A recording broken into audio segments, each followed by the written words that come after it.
You are at home? Yes, sir.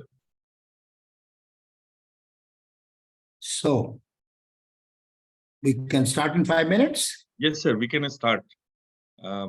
Just see who all are there. Just tell me. Sir, Mr. Damien Ferron is from USA, Mhm. and there are other speakers from India, including us. Miss Elena will join through video. So there are 2 international guests at the moment. Many more will join in a few minutes. And that is the situation, sir. Manisha ma'am, can we start? Meanwhile, people will join.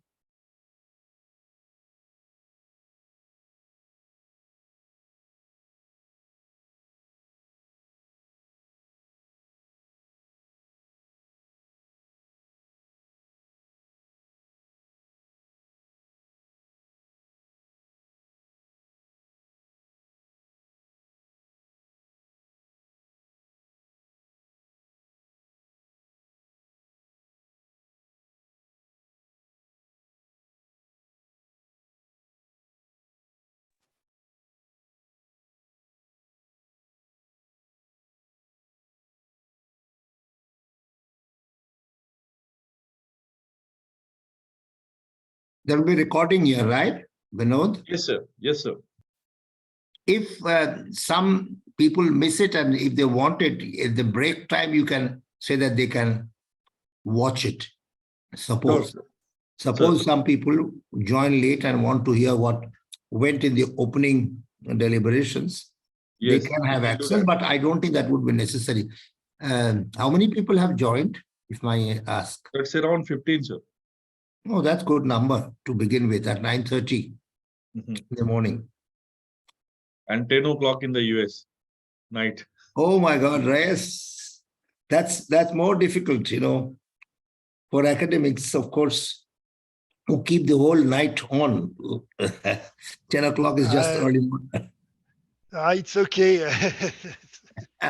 Ron, what do you think? Okay. The academics start their work after 9 o'clock when the family has gone to sleep. We work all the day and all the night. So, It is Lenin who said enemies of the people never sleep. yeah.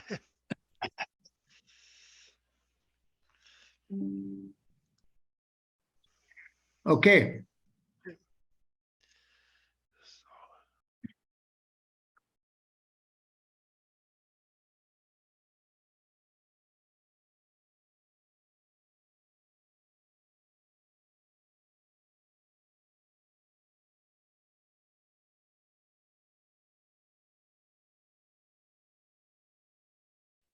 There is a community station federation.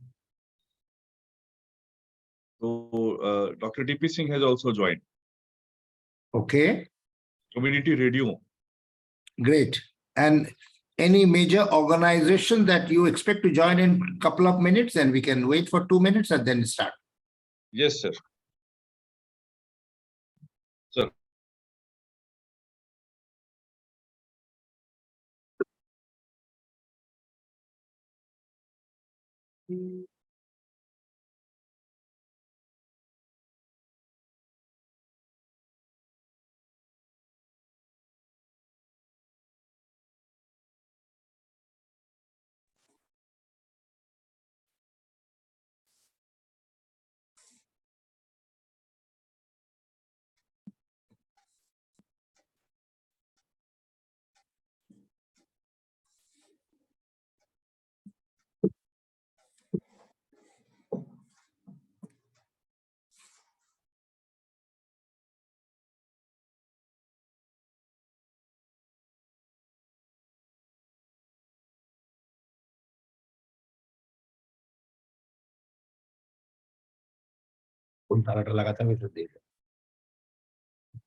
This initiative on the World's Water Day 2023, where the United Nations is celebrating its International Water Decade.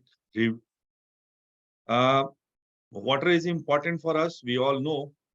So we have joined hand as a water champion And this event is in official virtual side event of the United Nations, which is going to start after a few hours.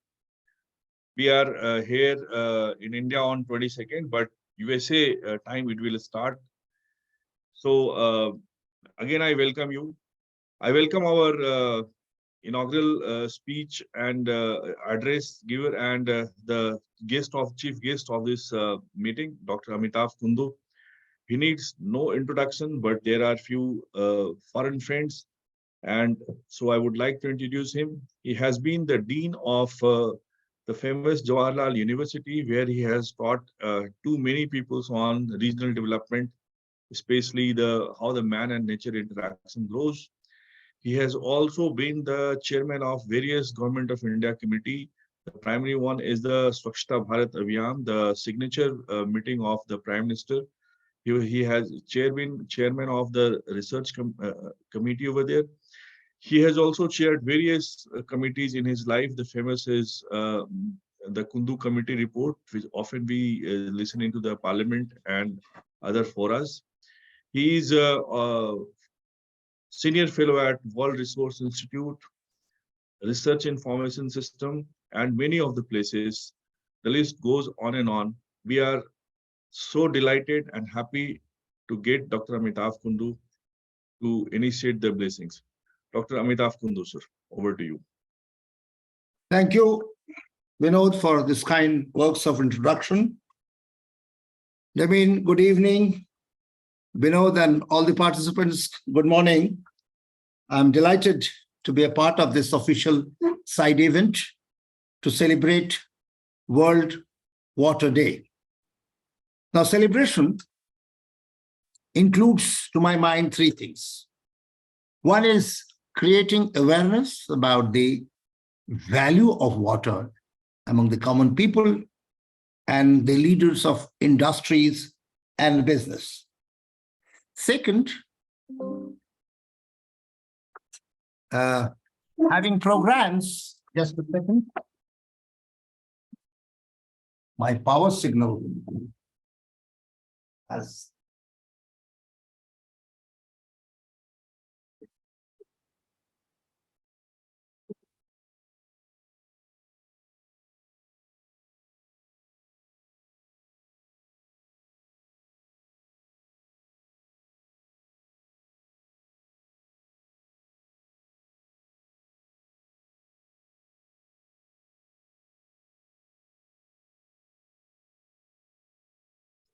Meanwhile, sir is connecting, sir laptop is getting connected to the power.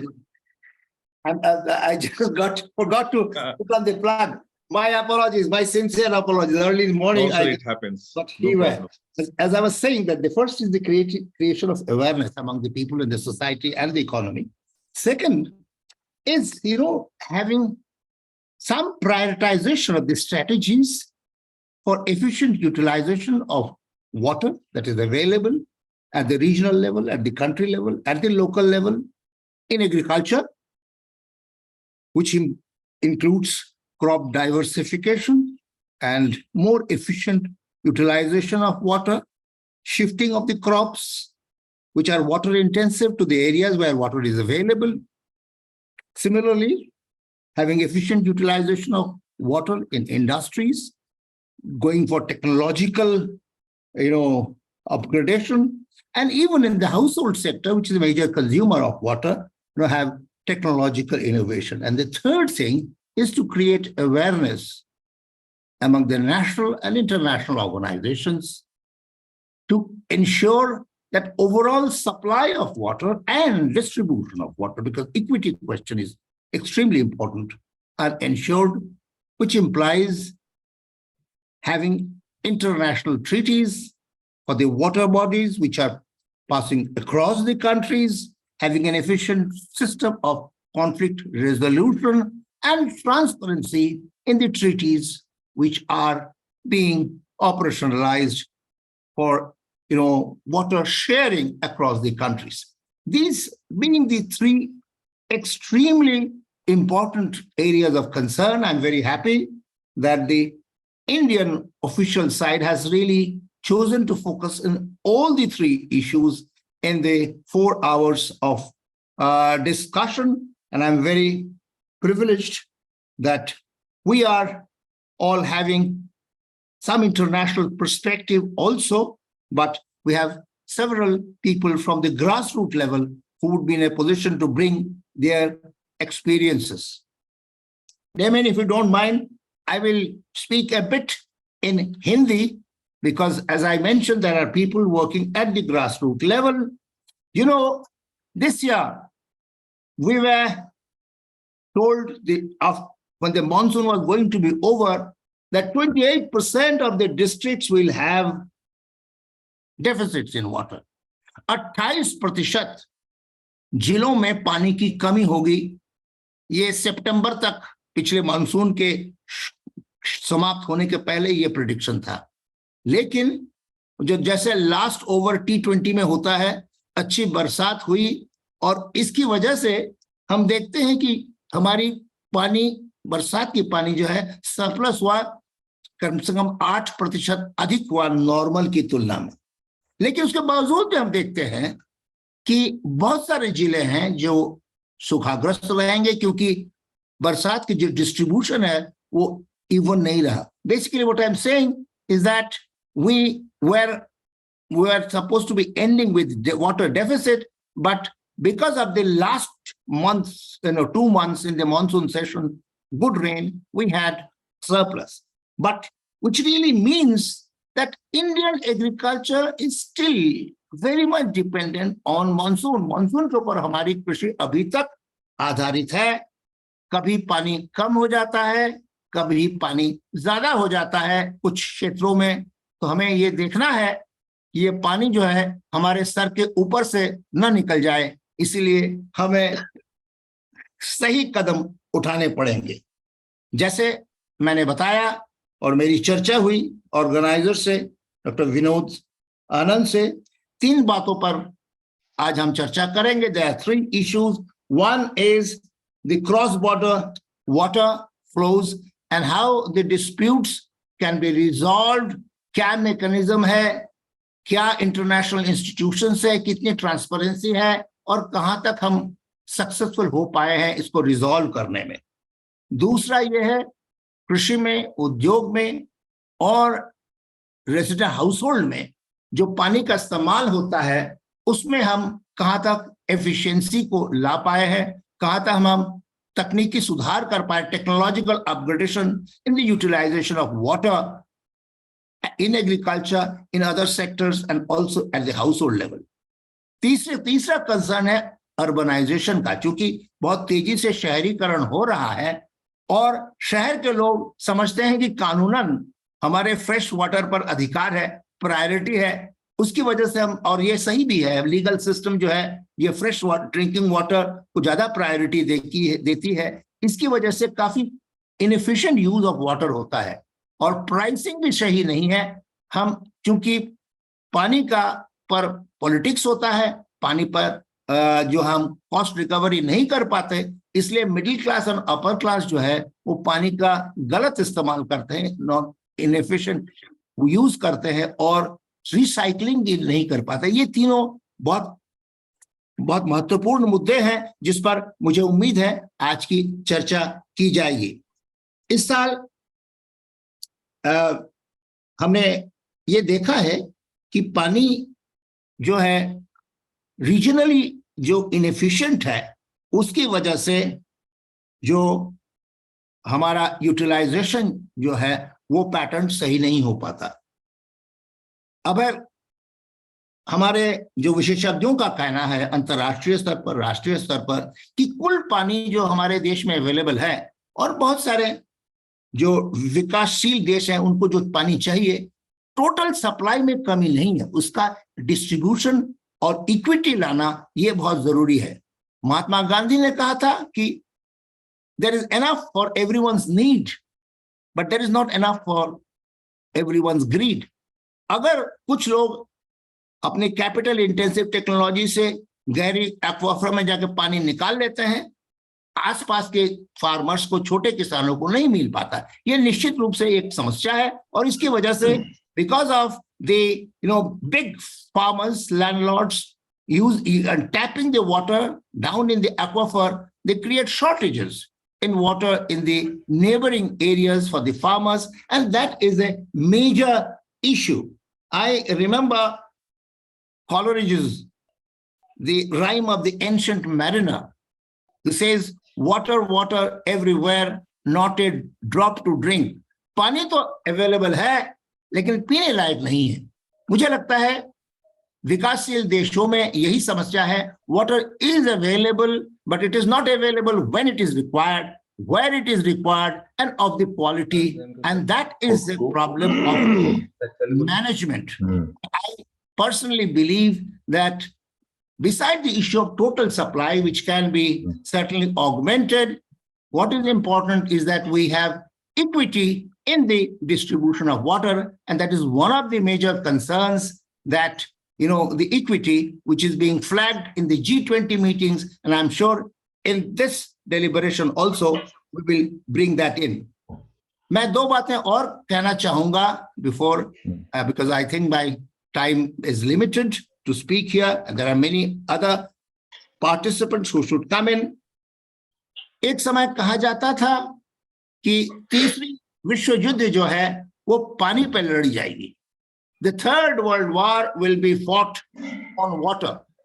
But the experience that we have from 1948 onwards, on the basis of the data generated by the organization Transboundary Freshwater Dispute Database, उसके अध्ययन से मुझे ये पता चलता है कि 77% जो कॉन्फ्लिक्ट्स हुए हैं उसका रिजोल्यूशन निकला है, ट्रीटी निकले हैं, और ट्रीटी के वजह से हम देखते हैं कि उसका सोल्यूशन हो पाया है.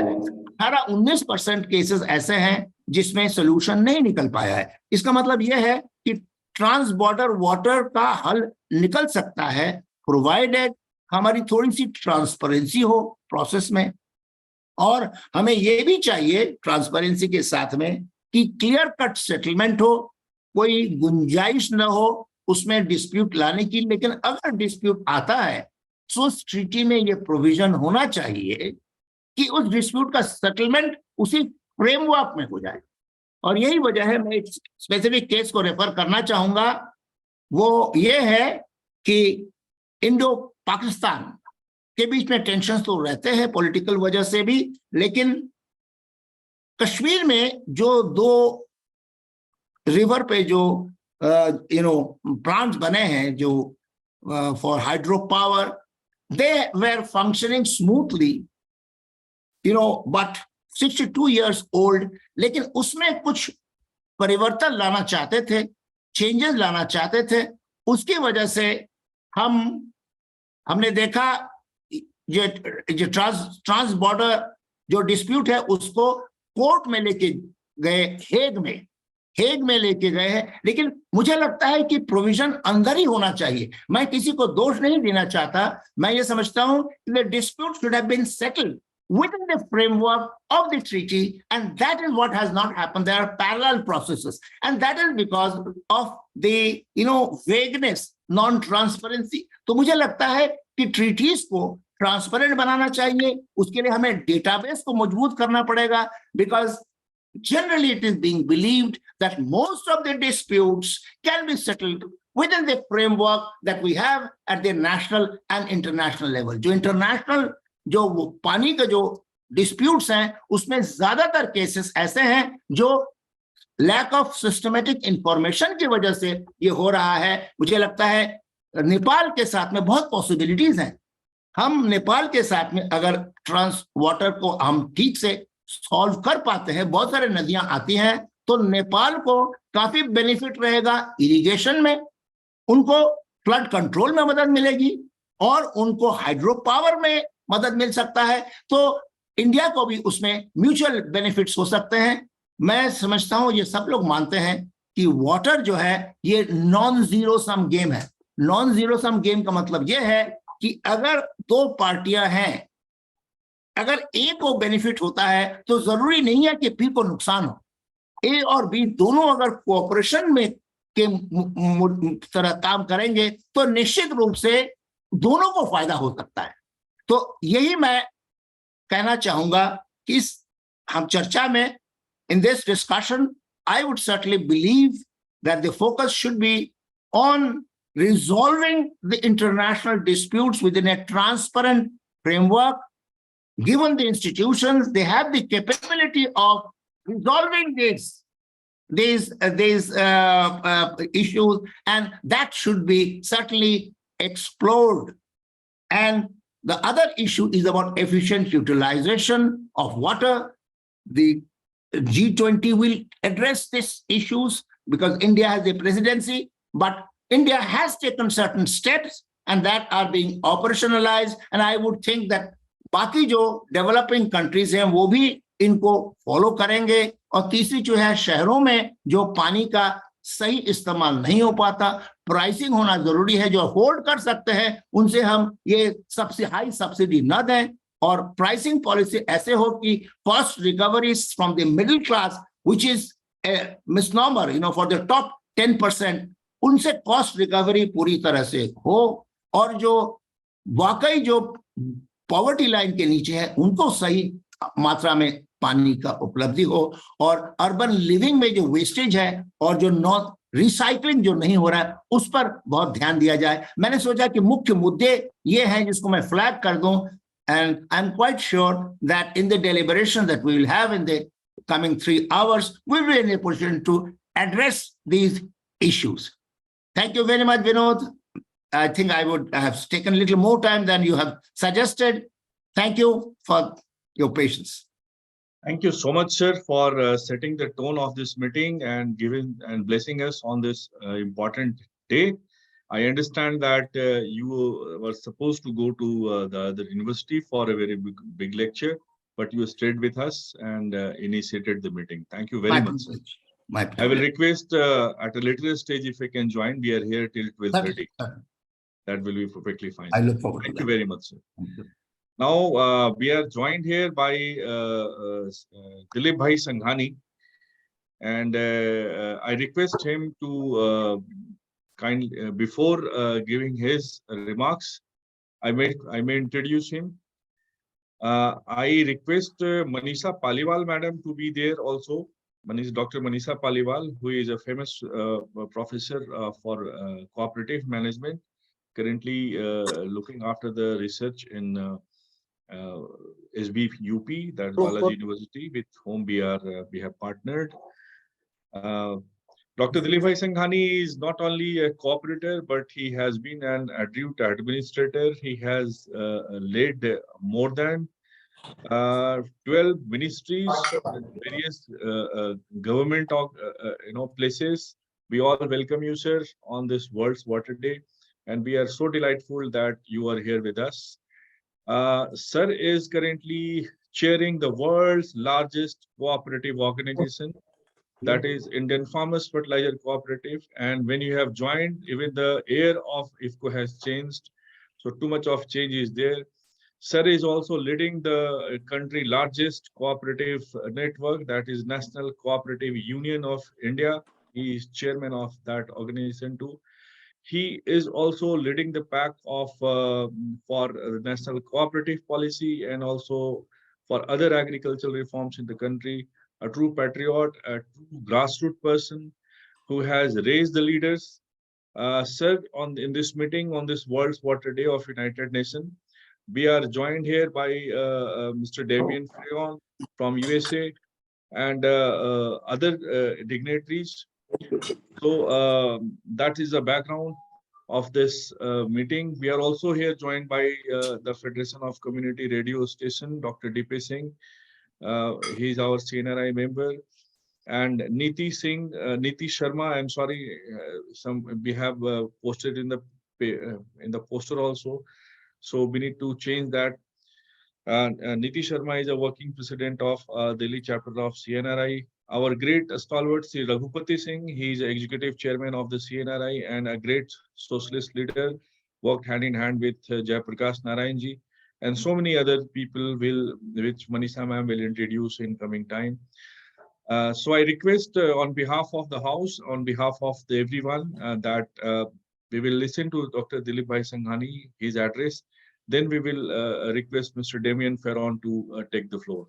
So before Mr. Damien Ferron, we request Dilip Bhai Sanghani to kindly educate us that your initiative with nano urea and nano DAP, how the farmer's life has changed. पानी जल कितना बचा रहे हैं इनिशिएटिव में ड्रोन से और इन चीजों से। तो दिलीप भाई संघानी से मैं आग्रह करूंगा कि आपका आशीर्वाद इस 9 वर्ष जो चैत्र प्रतिपदा प्रथम दिन है आज, आपका आशीर्वाद मिले। दिलीप भाई साहब। Thank you Vinod ji. 9 वर्ष प्रतिवर्ष की सबको शुभकामनाएं। आपके माध्यम से हम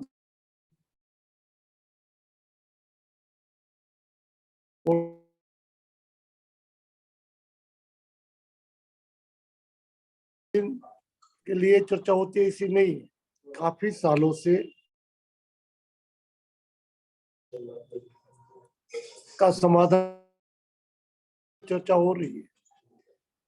दुनिया में नहीं है, लेकिन जीवन को और हर जीवन को पानी के बिना चलेगा नहीं। पीने जो इंसान को पानी की जरूरत, पानी की समस्या है।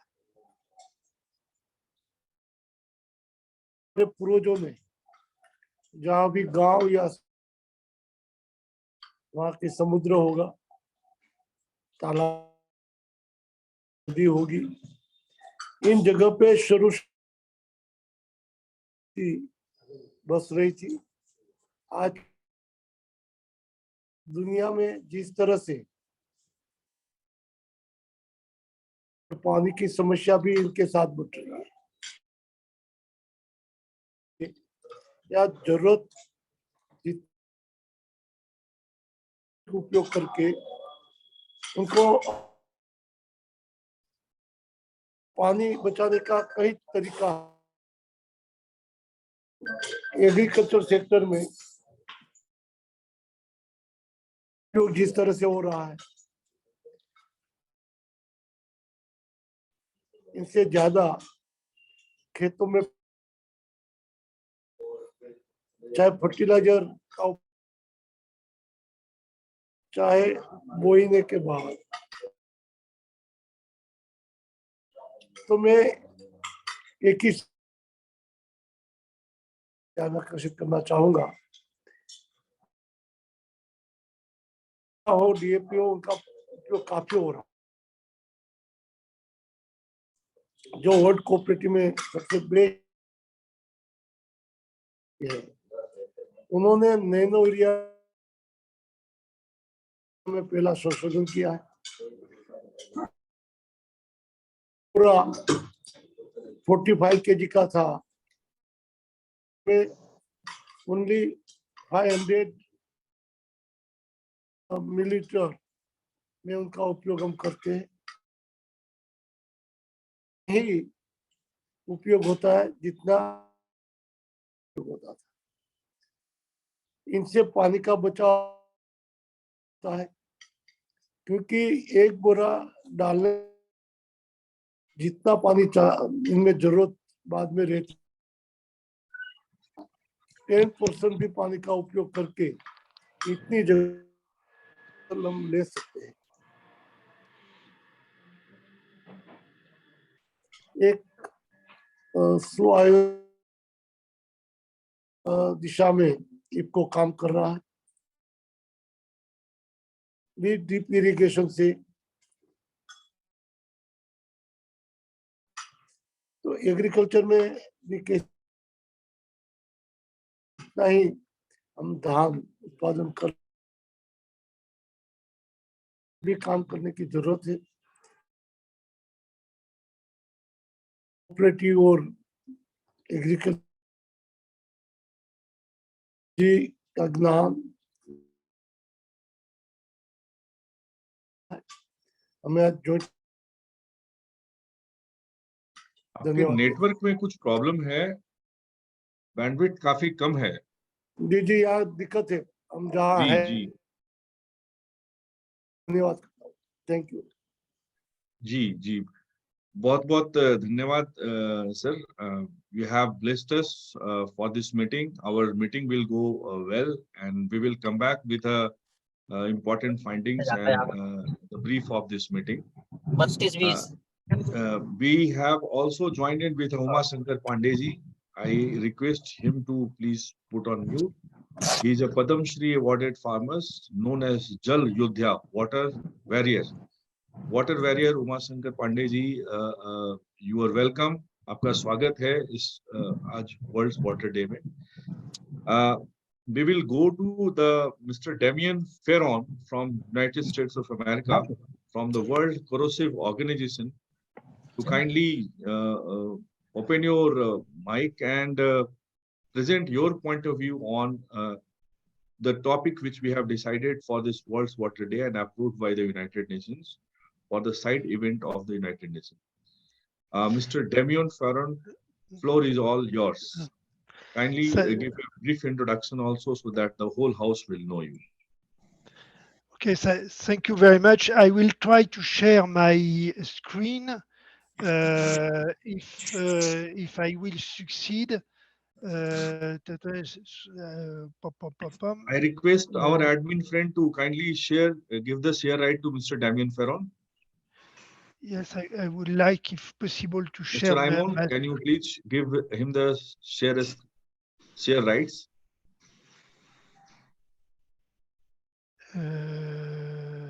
Fenêtre. Rights have been given. Can you do that? I think I can. I don't have that here.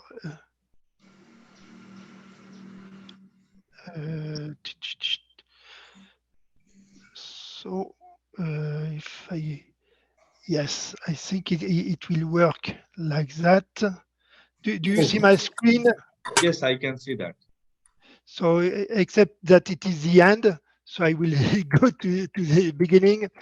So, so okay, again, thank you very much for the invitation to speak about the World Corrosion Organization and to speak about water issues related to the corrosion of materials.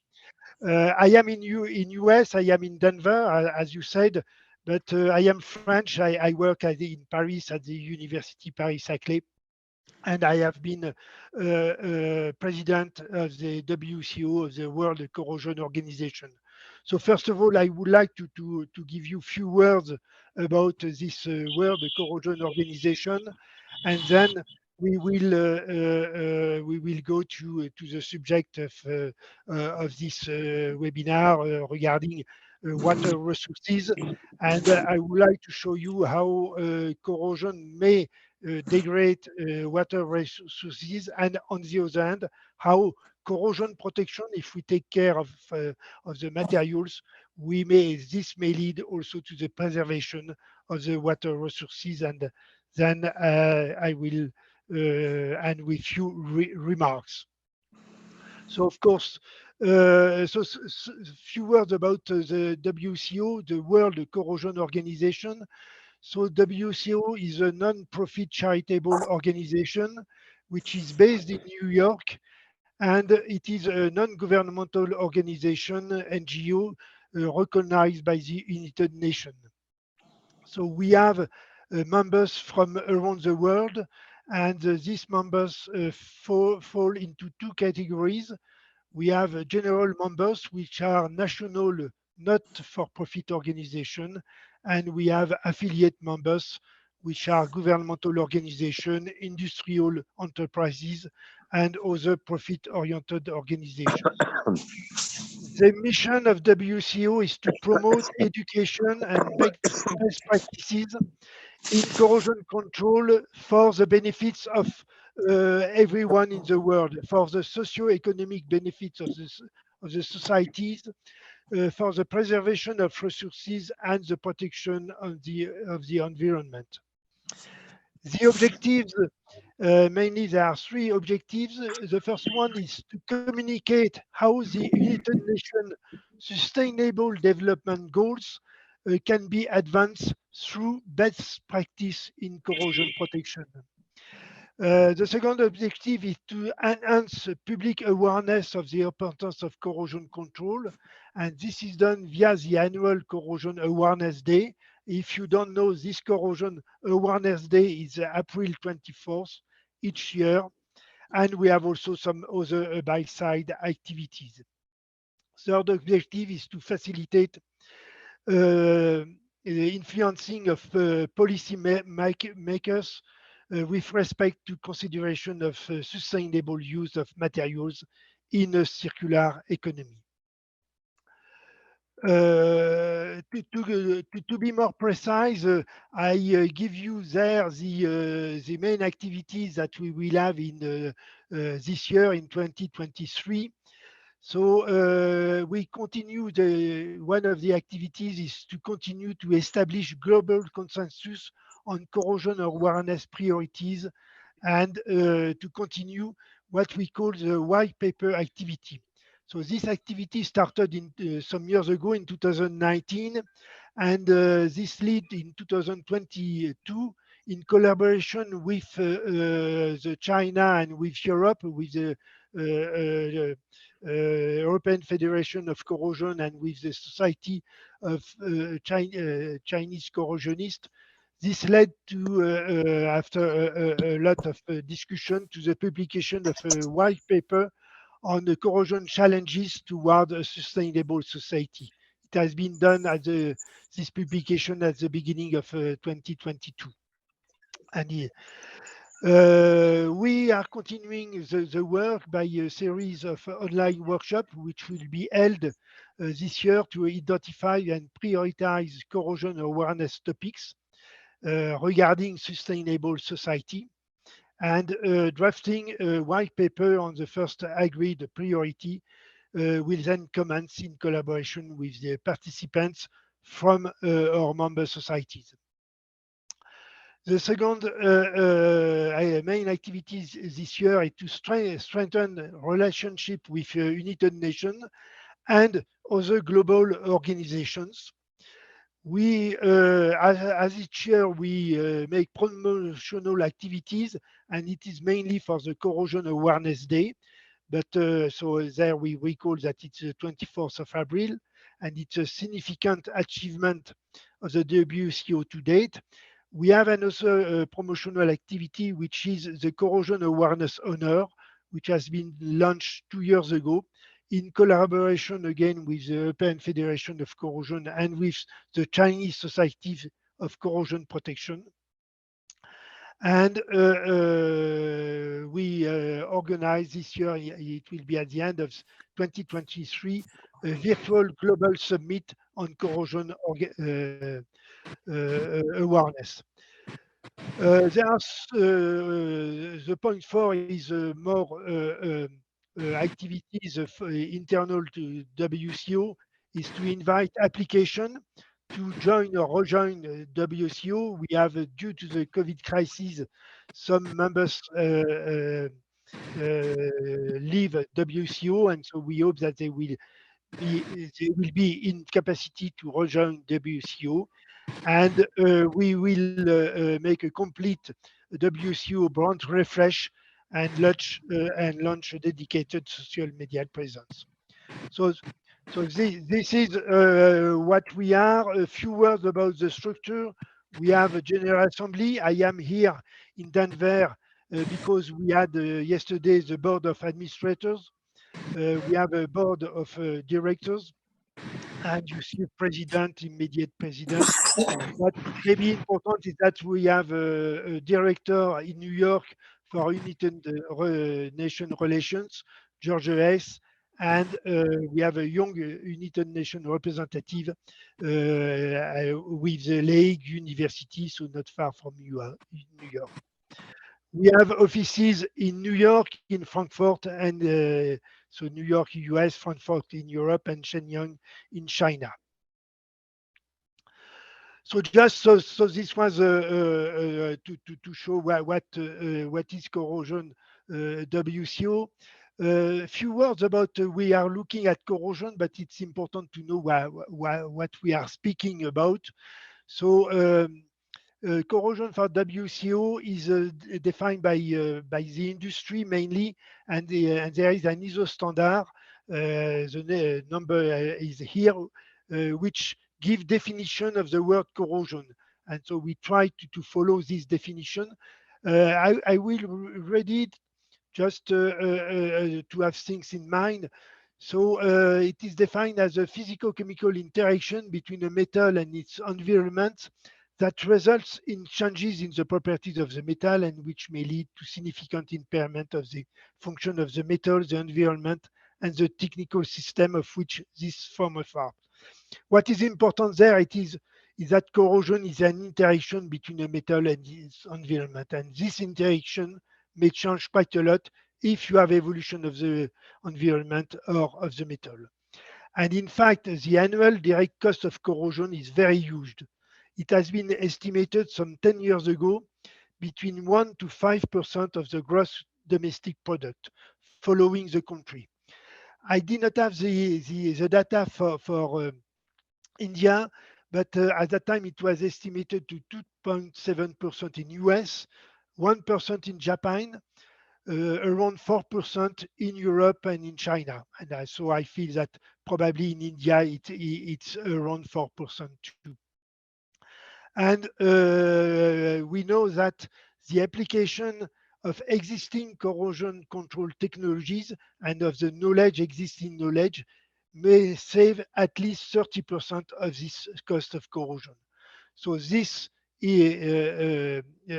underline the importance of raising public awareness, promotion of education regarding corrosion and corrosion issues, and identify also the world best practice in order to spread these best practices around the world. So WCO is supporting and in the continuity of United Nations efforts for sustainability. I will not recall what is the meaning of sustainability for United Nations, but I would like to underline the fact that sustainable development goals have been adopted some years ago by the United Nations. And among the 70 sustainable development goals, some are clearly linked to engineering. And as we are speaking about corrosion, we are more linked to engineering than to political evolution or societal evolution. And 3 of these goals are clearly relevant to corrosion prevention. And you have these 3 goals here. The first is the quality education. The goal 6 is clean water and sanitation. This is the objective of the today speech. And of course, the goal number 7 is affordable and clean energy. So we are really clearly linked to these goals of the sustainable development of the United Nations. And of course, to have clean water and sanitation, we need education of people. We need also to have energy, because to have clean water, to spread water or to utilize water, we need energy, and it's much better if the energy is clean. So it's a thing. So I have few examples just to show you that even in countries where we feel that the water may be quite good, we may have difficulties linked to the corrosion. The first example is linked to the pollution due to the roof, which are made of metals. It could be copper, it could be zinc, and so on. This is an example of the roof in the north part of Europe, where copper roof has used since centuries, but regarding the recent requirement for polluted water, raining waters from this roof are becoming too concentrated in metallic cations. They are polluted the ecosystems, and so some solution has had to be applied, and it has been to use more resistant use to pre-oxidize copper surfaces or to have pre-treatment of this roof. And so atmospheric corrosion, atmospheric pollution is an important issue regarding the pollution of the ecosystem in these cities where we have metallic roof. Another system where corrosion is really very detrimental, it is for potable water. And it has been the case regarding lead pollution. You know that lead pipes has been used for potable water distribution system since the 19th century. It is okay if your potable water is a bit alkaline with some characteristic regarding the composition of the water. But if for some water, the lead pipes are not at all suitable, and it happens that when the water, potable water is changed in the pipe, that there are pollution of lead, and this occurred some years ago in US. It has been in the Flint city where they decided to move from the Detroit River. You have the Detroit River, which was quite far, to the Flint River, which was very near. But in fact, the Detroit River was compatible with the lead pipes and not at all the Flint River. And this has been very detrimental with a lot of people very sick and so on. So more or less today we are where mixing of water is more and more used for potable water. We are prohibiting lead pipes in new circuits, and we are replacing lead pipes in order to avoid this type of degradation. So these are examples where corrosion is really a bad events. And of course, corrosion prevention, the prevention of corrosion is in accordance with the preservation of natural waters. And corrosion, I will not go in details, but corrosion prevention fits with the 12 principles of the green chemistry for the preservation of the environment and for the preservation of natural waters. So you have there the 12 principles of the green chemistry. I will give an illustration of only for one. It is the number 2, atom economy. If you try to have a good corrosion prevention monitoring of your industrial facilities, this leads generally to an extension of the lifetime of your facility. And if you have extension of the lifetime, you don't need to build a new facility. And in that case, you make the economy of a lot of alloys, a lot of steels. And here I remember that to use that 1 ton of steel needs 20,000 cubic meter of water. So if you can make some economy regarding the investment of steel, you make a large economy of water. So I will go to few conclusions regarding corrosion. I will say more generally, and the water resources. I feel that I show you that prevention of water resources need to pay more attention to corrosion issues to be strongly sustainable and renewable. So we need to raise awareness of corrosion and corrosion control, to identify international best practices, and to develop education and knowledge in order to prevent corrosion issues.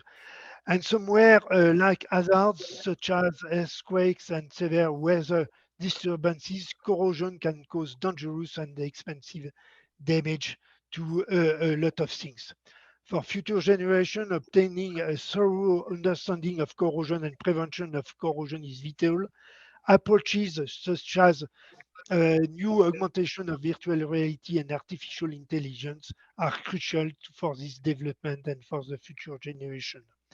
So more than ever, raising awareness about corrosion and corrosion protection is a necessity to preserve water resources and to use these resources with attention. So I've been perhaps a bit fast, but I hope I've been on time. And with that, I thank you very much for your attention.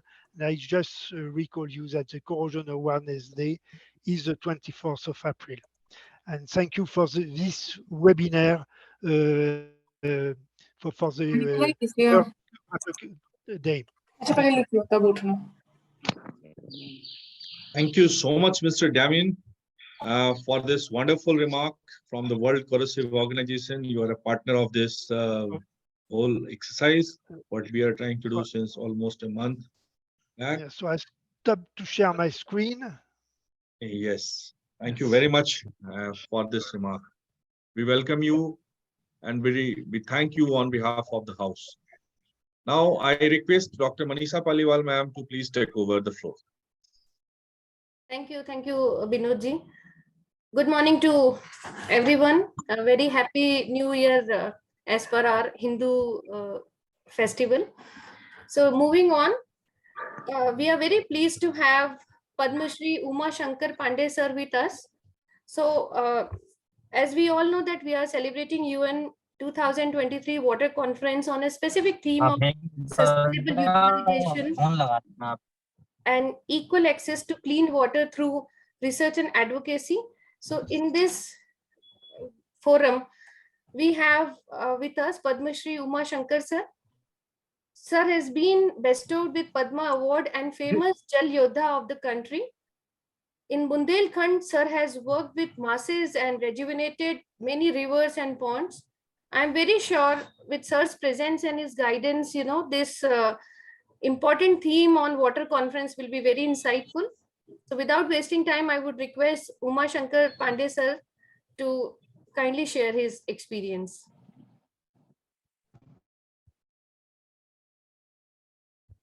Sir, kindly unmute yourself. Uma Shankar sir. इस webinar के लिए विश्व जल दिवस के अवसर पर मेरी हार्दिक बधाई शुभकामनाएं मित्र विनोद जी को जिन्होंने मुझे जोड़ा। आप सबको मेरा केवल एक ही संदेश है, पेड़ लगाएं, पानी बचाएं। पानी बनाया नहीं जा सकता, केवल बचाया जा सकता है। आज पूरी दुनिया में जल संकट है। हम सबको मिल करके बगैर सरकार की सहायता के समुदाय के आधार पर जो हमारी पुरखों की परंपरागत जल संरक्षण विधि है, खेत पर मेड़, मेड़ पर पेड़, हम सबको आने वाली पीढ़ी के लिए पानी बचाना है। हम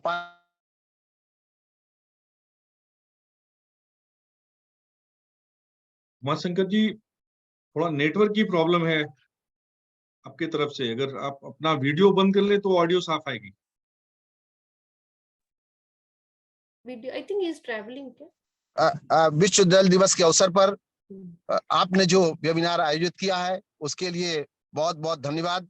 मित्र मेरे विनोद आनंद जी को जिन्होंने मुझे जोड़ा है, चेयरमैन सर को, और जो सब साथी मेरे जल के प्रेमी हैं, जल की जिनको चिंता है, उन सबको मैं नमन करता हूं। एक ही निवेदन करता हूं, पानी बचाएं, पेड़ लगाएं, अपने लिए नहीं, आने वाली पीढ़ी के लिए। जल सामूहिक संपदा है, इसकी रक्षा करना सरकार का नहीं, समाज का दायित्व है। आदिकाल से हमारे पुरखे हम सब मिल करके तालाब खोदते थे, कुआं बनाते थे, नदियों की सफाई करते थे। आज पुनः एक बार अवसर आ गया है, हम सब मिल करके जल बचाएं। बहुत बहुत धन्यवाद।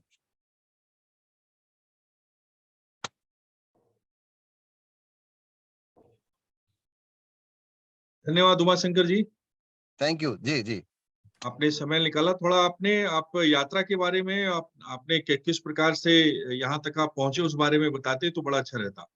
आज चूंकि अवसर हम सबको मिलके बात करने का है, बड़े बड़े अच्छे लोग जिन्होंने पानी पर बहुत काम किया है, आपने पूरे देश और दुनिया के लोगों को जोड़ा है, उन सबके अनुभव सुनना मेरे लिए ज्यादा आवश्यक है।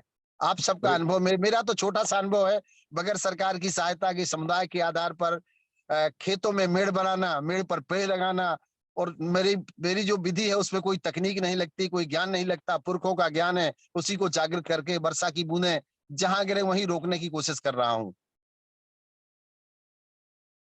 आप सबके मार्गदर्शन पर। बहुत बहुत बहुत बहुत धन्यवाद जी विनोद जी, थैंक यू, प्रणाम प्रणाम। धन्यवाद धन्यवाद जी।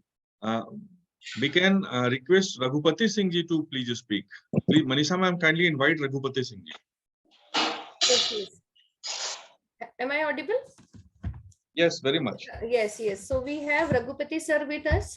Sir, are you available? May I request Raghupati sir to share his experience? Raghupati जी, मैं उनसे बात करता हूँ. Meanwhile, they can invite Dr. DP Singh ji. Okay, okay. Dr. DP Singh sir, are you available, sir? जी हाँ, नमस्कार. Yes, namaskar, sir. Namaskar. May I request Singh sir to share his experience? Federation of community radio station की ओर से मैं आप सभी को नमस्कार करता हूँ. पैकेट ले आने कुछ ऐसा मन से कर रहा है रायता सा खाने का मट्ठा की. अभी आज के समाचार पत्र को मैं देख रहा था. मेरी समझ में पानी की समस्या को राजस्थान में बैठे आदमी से ज्यादा कोई नहीं समझ सकता. और उस समय हम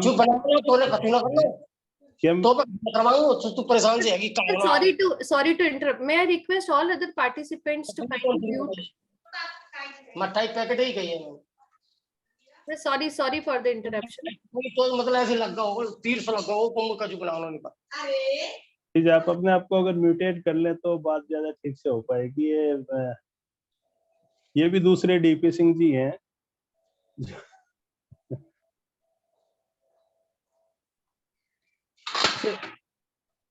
पानी के लिए हम यहाँ पर जो जिस प्रकार से जूझ रहे हैं और उसको कल्पना करें कि हम बाथरूम में और पानी उसमें नहीं आ रहा, छोटी सी उस एक समस्या से हम घबरा जाते हैं. और यहाँ पर कई किलोमीटर से जाकर महिलाएं अपने सिर पर ढोके पानी को लेके आती हैं. और उस एक एक बूंद के लिए मुझे भी अच्छी तरह याद है, जब मेरे गांव में बिजली नहीं हुआ करती थी, हम सुबह 4 बजे उठते और रस्सी का नंबर लगाते थे वहां पर कि पहले कौन सी रस्सी का वहां कुएं पर पहुंचे उसको पहले पानी मिलेगा, जिसकी बाद में रस्सी पहुंची उसको बाद में पानी मिलेगा. और एक पूरी राशनिंग हुआ करती थी, एक पूरी बजटिंग हुआ करती थी. और उसके बाद में जैसे ही हमारे पास टेक्नोलॉजी आई, बिजली पहुंची खेतों में और इतना एक्सेस हम दोहन करने लग गए पानी का कि डे बाय डे जो अंडरग्राउंड वाटर है वो खत्म होता जा रहा है. खासतौर से जिस शेखावाटी रीजन में मैं हूँ, यहाँ पर बहुत सारा एरिया इस प्रकार का हो गया जहाँ पर कि कुओं को पाबंद करना पड़ा है. उसको ऐसा एरिया जो जहाँ पर कुएं नहीं बना सकते, पानी की सप्लाई खत्म हो गई, लोगों को गांव छोड़ने पड़ रहे हैं. और ये भयावह स्थिति डे बाय डे ज्यादा होती जा रही है. यदि इसको समय रहते हमने नहीं संभाला तो निश्चित रूप से आने वाला जो समय, अभी सर जो कह रहे थे कि तीसरा विश्व युद्ध जो है वो डेफिनेटली पानी के लिए ही होगा. अभी यहाँ मैं राजस्थान की एक स्थिति देख रहा था कि पिछले 10 सालों में 21 जिलों में पानी जो है, भूजल जो है वो घट गया है. और हर साल कम से कम 1.5 से 2 मीटर पानी खत्म होता जा रहा है. और मेरी समझ में अगले 5-7 साल बाद की जो स्थिति होगी वो और ज्यादा भयानक होगी. हमें हर एक व्यक्ति को निश्चित रूप से पानी को बचाना चाहिए. ये सही कह रहे थे अभी उमाशंकर साहब कि पानी को बनाया नहीं जा सकता, पानी को बचाया जा सकता है. उसको सहेज कर हम उपयोग में लें.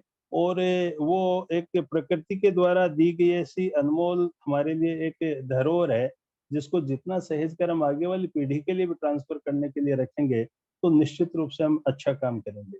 कम्युनिटी रेडियो स्टेशन जो पूरे भारत में 450 के आसपास है, CNRI के साथ में मिलकर अगर इसके लिए कोई अवेयरनेस का हम एक प्रोग्राम शुरू कर सकें तो हम सारे रेडियो स्टेशन की ओर से आपको आश्वस्त कर रहे हैं, हम इसके लिए तैयार हैं. जी धन्यवाद, आपने अवसर दिया उसके लिए बहुत बहुत धन्यवाद. जय Hind. Thank you sir, thank you. I totally agree sir. मैं खुद राजस्थान से हूँ और सर पानी की समस्या मैं बचपन से देखती आ रही हूँ. हालांकि अभी मैं महाराष्ट्र में हूँ, पर जिस एरिया से मैं बिलोंग करती हूँ सर, वहाँ पे भी बहुत पानी की दिक्कत है. तो हम सब हाथ जोड़ के अगर एक साथ कुछ चलेंगे तो सही में पानी को बचाया जा सकता है. सर धन्यवाद sir. Very appropriate message. So moving on, अब मैं रघुपति सिंह सर को बुलाना चाहूंगी. He is executive chairman of CNRI. Sir are you available? Raghupati Singh sir.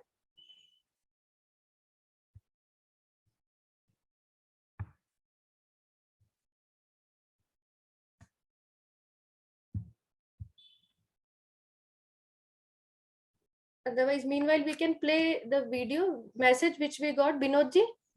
Yes, we can. I think Raghupati ji has joined. Okay. Let us okay. listen Let us wait. Yeah. Okay. Please unmute him. Okay. May I request my IT team to please unmute Raghupati sir? I think because of the disturbance, they have Yes. kept on. नमस्कार सब लोगों को, नमस्कार। हमारी बात सुन रहे हैं आप लोग? Namaskar जी sir. जी जी चलिए। मैं एक ऐसे जगह से आ रहा हूँ जहाँ कि हमारे बगल में, हमारी चौहद्दी में दुनिया का सबसे बड़ा पहाड़ और सबसे नया पहाड़ हिमालय पहाड़ है। हिमालय पहाड़ अभी बढ़ ही रहा है, हर साल हर 5 साल के बाद कुछ इंच बढ़ जाता है। और उसके कारण से वहाँ जो पानी है, उस पानी के निष्कासन के लिए जो व्यवस्था है, उसकी व्यवस्था के सही नहीं होने के कारण हमारा उत्तर प्रदेश, बिहार का बहुत सारा हिस्सा, बंगाल और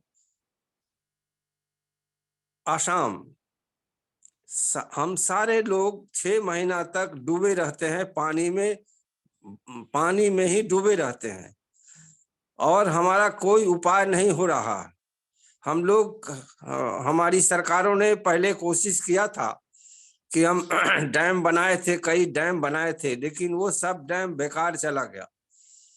पानी सबको मिले, समान मिले, ये प्रकृति की चीज है। पानी और वायु ये सबको समान रूप से मिले, कोई ज्यादा इसका कंज्यूम नहीं करे, कोई कम भी नहीं करे, जिसको जितनी आवश्यकता हो उतना मिले।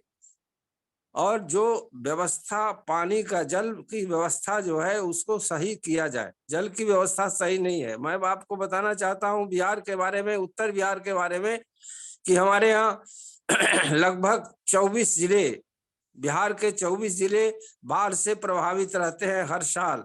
कहीं कहीं कोई जगह नहीं छूटता है, कहीं न कहीं होते रहता है। उसी तरह से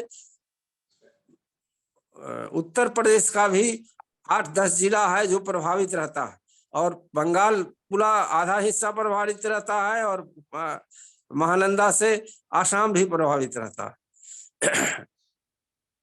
केवल प्रभावित होने का सवाल ही नहीं है, इससे जो बाढ़ जो आती है उसके बाद जो स्थिति बनती है हमारे यहाँ कि हर साल 500-700 या 1000 कहिए लोग मरते हैं, सारे जानवर मरते हैं, सारी चीजें मरती, सारे चीजें नष्ट हो जाते हैं, हमारा फसल नष्ट हो जाता है, हमारे जमीन का कंपोजिशन नष्ट हो जाता है। जो हमारा जमीन है उस जमीन पर बालू गाद जम जाता है, जिससे वर्षों वर्षों तक हम कोई खेती नहीं कर सकते, और इसका कोई निदान नहीं हो पा रहा है। हमारे यहाँ लगभग 14,000 एकड़, 14 से 18,000 एकड़ तक वाटर लॉगिंग है, जिसमें पानी हर साल लगा रहता है। हम पानी की जहाँ जरूरत है उस जरूरत को से ज्यादा हमको 18,000 एकड़ में पानी जमा रहता है, और उस पानी के निकालने का हमको कोई प्रबंध नहीं है, हम नहीं कर पाते। स्थानीय स्तर से कभी कभी हम लोग जब बाढ़ आती है तो उसका सिंचाई का, उससे बचे हुए पानी की सिंचाई की व्यवस्था कर लेते हैं, लेकिन उससे बहुत ही गंभीर समस्या पैदा होती है। उसके कारण से क्या होता है कि आज बिहार का लगभग 2 से 2.5 करोड़ लोग अच्छी शिक्षा ग्रहण नहीं कर पाते, अच्छा भोजन ग्रहण नहीं कर पाते, और सही ढंग से अपने जीवन का निर्वाह नहीं कर पाते। ये 2 से 2.5 हजार करोड़ लोग पूरे दुनिया में समझिए कि घूम घूम करके अपना विस्थापित हो करके और दूसरे जगहों पर जा करके बहुत ही कठिन स्थिति में अपने जीवन को गुजार करके बिहार आते हैं। और उनकी, आपने कोरोना के समय में देखा होगा वीडियो, किस ढंग से वो लोग पैदल चल करके यहाँ आ रहे हैं, और रास्ते में उनको पिटाई हो रही है, मार खा रहे हैं, और रास्ते में मर भी जाते हैं तो उनके लाश को भी देखने वाला नहीं। ये कोई कोरोना का ही सवाल नहीं है, ये हमारा हमारी विडंबना है कि हम बहुत दिनों से इसको झेल रहे हैं और हर साल ऐसा ही होता है। अभी भी एक घटना घट रही थी कि तमिलनाडु में हमारे लोगों को की हत्या कर दी गई। सही है गलत है वो अलग बात है, लेकिन देश के सभी भागों में हमारे लोग, बिहार के लोग बसे हुए हैं, काम करते हैं, जा करके मेहनत करते हैं, और इनके बिना न पंजाब की खेती हो सकती है, न हरियाणा की खेती हो सकती है, न तमिलनाडु का कल कारखाना चल सकता है, न महाराष्ट्र का चल सकता है, न गुजरात का चल सकता है। सब जगह इस श्रमिक के रूप में इनका उपयोग है, लेकिन इनके अपने घर पर आने के लिए कोई सुविधा नहीं है, और इनकी जमीन सब पानी में कैसे जो लोग काम करने जाते हैं वो भूमिहीन नहीं है, सब के सब। ज्यादातर लोग उसमें 60% ऐसे लोग हैं जो जिनके पास अपनी जमीन है, लेकिन जमीन रहने के बावजूद भी वो भिखमंगा है और वो बाहर जा करके काम करने के लिए विवश है। इसलिए आज जरूरत है कि जो इस महत्वपूर्ण दिन पर जो विश्व जल दिवस है, इस दिन पर ये सोचने का जरूरत है कि जल की व्यवस्था कैसे किया जाए। हमारे यहाँ हम समझते हैं कि जल की व्यवस्था अगर सही ढंग से की जाए तो प्रकृति हमारे लिए इतना जल देती है कि हम हर लोगों को जल ठीक से दे सकते हैं, कृषि को भी दे सकते हैं और खेती के लिए भी कर सकते हैं। एक तो ये समस्या है। दूसरा जो पीने के पानी का सवाल है, तो चूंकि कोसी हमारे यहाँ 200 नदियां हिमालय से निकली हुई लगभग 200 छोटी बड़ी नदियां हैं, जिसमें महत्वपूर्ण कोसी, गंडक, नारायणी, महानंदा, गंगा ये सारी हैं। लेकिन जो 200 नदियां हैं वो जो हमसे निकल करके गंगा में कहीं ना कहीं मिलती है, उनके आगे बना दिया है बांग्लादेश से ट्रीटी करके हम लोगों ने एक बांध बना दिया, और उस बांध के कारण जब वो बांध बंद कर देता है तो और भी भयावह स्थिति हो जाती है। गाद निकालने का कोई प्रबंधन भी नहीं है। ये सब परिस्थितियां उस समय बहुत विकराल हो जाती है, और जब ऐसी हो जाती है तो उस समय कोई देखने वाला नहीं रहता है और लोग मरते रहते हैं। इसलिए जल प्रबंधन दुनिया में सब जगहों पर, हमको लगता है कि कहीं ऐसी जगह होगी जरूर, और भी दुनिया में दूसरी जगहों पर, हमने बहुत जगह नहीं देखा है, ना हमको बहुत जानकारी है, लेकिन हमको लगता है कि इन जगहों पर और भी जगहों पर ऐसी स्थिति होगी जहां पानी की अधिकता होगी और जहां पानी से ही लोग मर रहे होंगे। इसलिए हमारा इस कार्यक्रम में विशेष आग्रह है कि दुनिया के सारे लोगों को इसकी चिंता करना चाहिए कि जहां जल के लिए दुनिया में विश्व युद्ध होने की स्थिति है, वहां जल के व्यवस्था के लिए कोई सामूहिक दुनिया के सारे देशों को मिल करके कैसे इसका अच्छा उपयोग हो वो करने के लिए सोचना चाहिए। और एक बात और मैं कह रहा था कि नीचे के पानी, हमारे यहाँ भी नीचे का पानी कभी कभी शॉर्ट करता है, लेकिन ज्यादा नीचे जा रहा है, लेकिन जो पानी निकलता है उसमें ज्यादातर जो जगहों में, जो गंगा के किनारे किनारे की जगह है, उसमें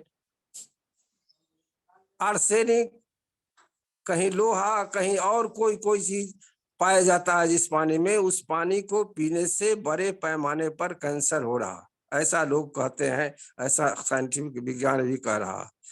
और हम लोगों की मजबूरी यह है कि सरकारें उतना प्रबंधन नहीं कर पाती है जितना जो कि सही पानी लोगों को मिल सके। इसलिए सही पानी के अभाव में भी बहुत सारे लोगों की स्थिति, उसका अभी गणना मेरे पास नहीं है, लेकिन बहुत बड़े पैमाने पर लोग बीमारी से ग्रस्त होते हैं। खास तौर से पेट की बीमारी से ज्यादा ग्रस्त होते हैं।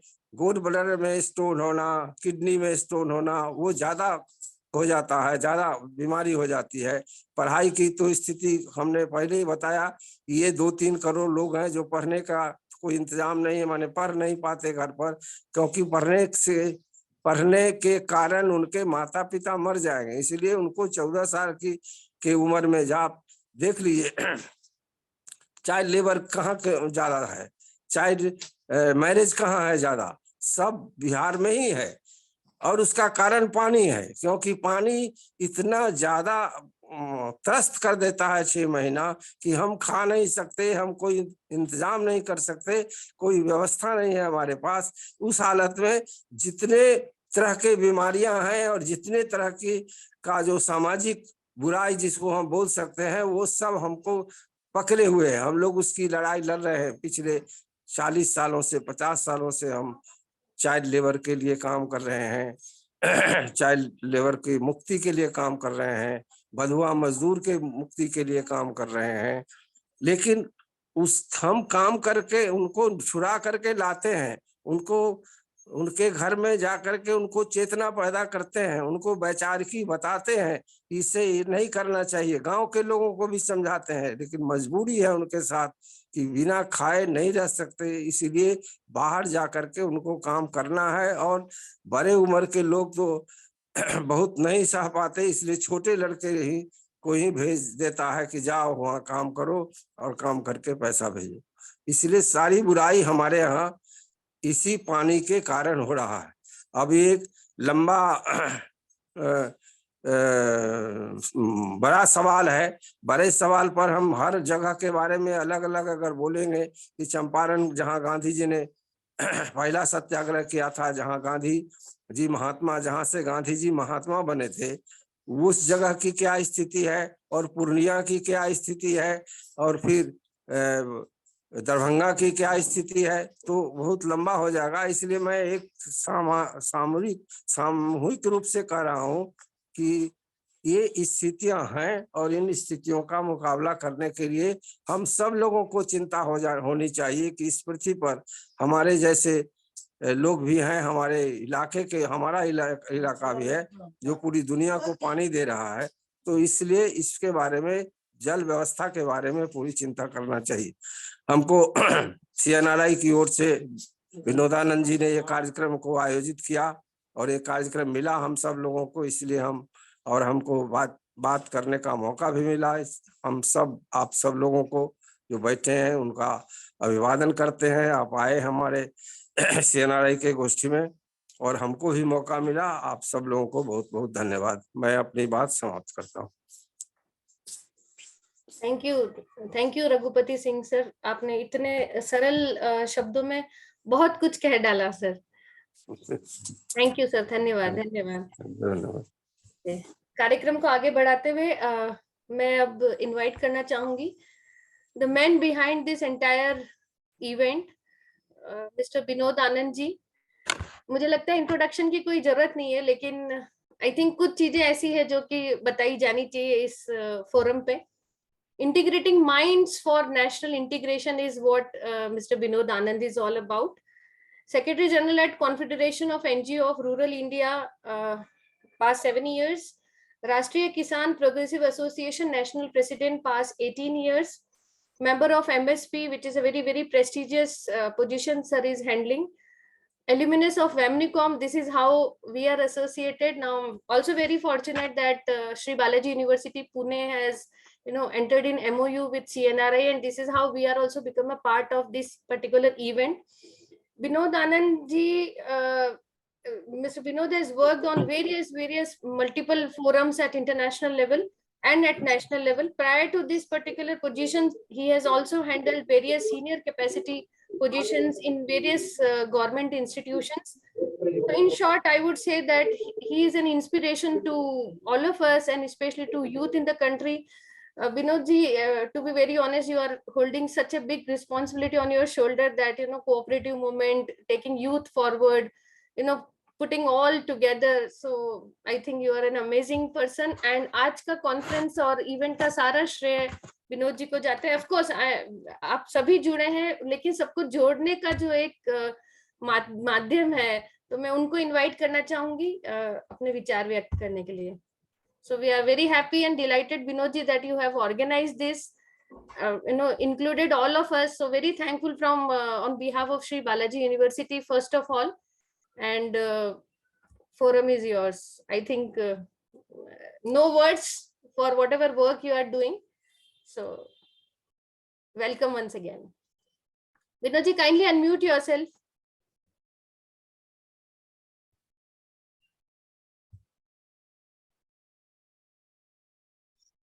बहुत बहुत धन्यवाद, आप सबको प्रणाम। आज नया साल है और नया दिन है आज।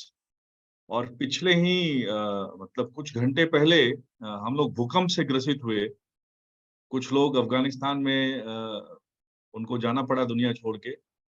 दिल्ली में भी काफी इस पे दिक्कत हुई थी और बहुत समय के बाद ऐसा लगा कि 15 सेकंड तक सब कुछ हिल रहा है और हम लोग 2 मिनट तक बिल्कुल सभी लोग परेशान हो गए थे। तो पिछले वर्ष में ये सारी नेगेटिविटी खत्म हुई और आने वाले अब इस वर्ष में सब पॉजिटिव हो, सब अच्छा हो। आज हम सब विश्व जल दिवस मना रहे हैं। मैं थोड़ा सा पीछे लेके जाना चाहूंगा आपको कि हम लोग ये क्यों कर रहे हैं। ये यूनाइटेड नेशन ने ऐसा शुरुआत क्यों किया और हम लोग उसके साथ कैसे जुड़े, आगे क्या होगा। हम लोग मैं और दिलीप भाई के नेतृत्व में हम लोग एक क्रॉप डाइवर्सिफिकेशन और मिनिमम सपोर्ट प्राइस और नेचुरल फार्मिंग के ऊपर एक जो कमेटी प्रधानमंत्री जी ने बनाई है उसमें सदस्य हैं और दिलीप भाई जी के लीडरशिप में हम लोग बहुत सारा कुछ कर रहे हैं। और कल ही हम लोग को ये एक नई हम लोगों ने जिम्मेवारी ली है कि जो सहकारिता क्षेत्र है, कोऑपरेटिव सेक्टर है, उसके द्वारा एक नया मार्केटिंग सिस्टम कैसे हो, एक नई प्रक्रिया कैसे शुरू हो, उस बारे में बात करें। यानी कि 2050 में या 2060 में जब अभी से हम 40 साल के बाद जब हमारे किसान पानी के लिए तरसेंगे, अगर ऐसा होता रहा जो अभी हो रहा है। ये इसलिए आज जरूरी है कि हम लोगों ने कल ही निर्णय लिया और आज इसके ऊपर हम लोग डेलिब्रेट कर रहे हैं।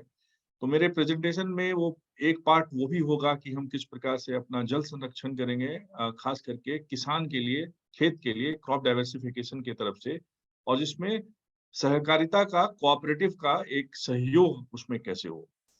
तो ये एक मुख्य मुद्दा है। दूसरा मुद्दा ये है कि जैसे बिहार डूबता है, नेपाल के पानी से बरसात होती है, हिमालयन रीजन में डूबते हम हैं। हमारे पहले की सरकारों ने ट्रीटी साइन किए वैसे, जिसके वजह से आज हम कुछ कर नहीं सकते हैं। वो नेपाल में गेट खुलता ही है और पूरा बिहार डूबता ही है। उत्तर प्रदेश का एक बहुत बड़ा भाग हम लोग जलमग्न हो जाते हैं।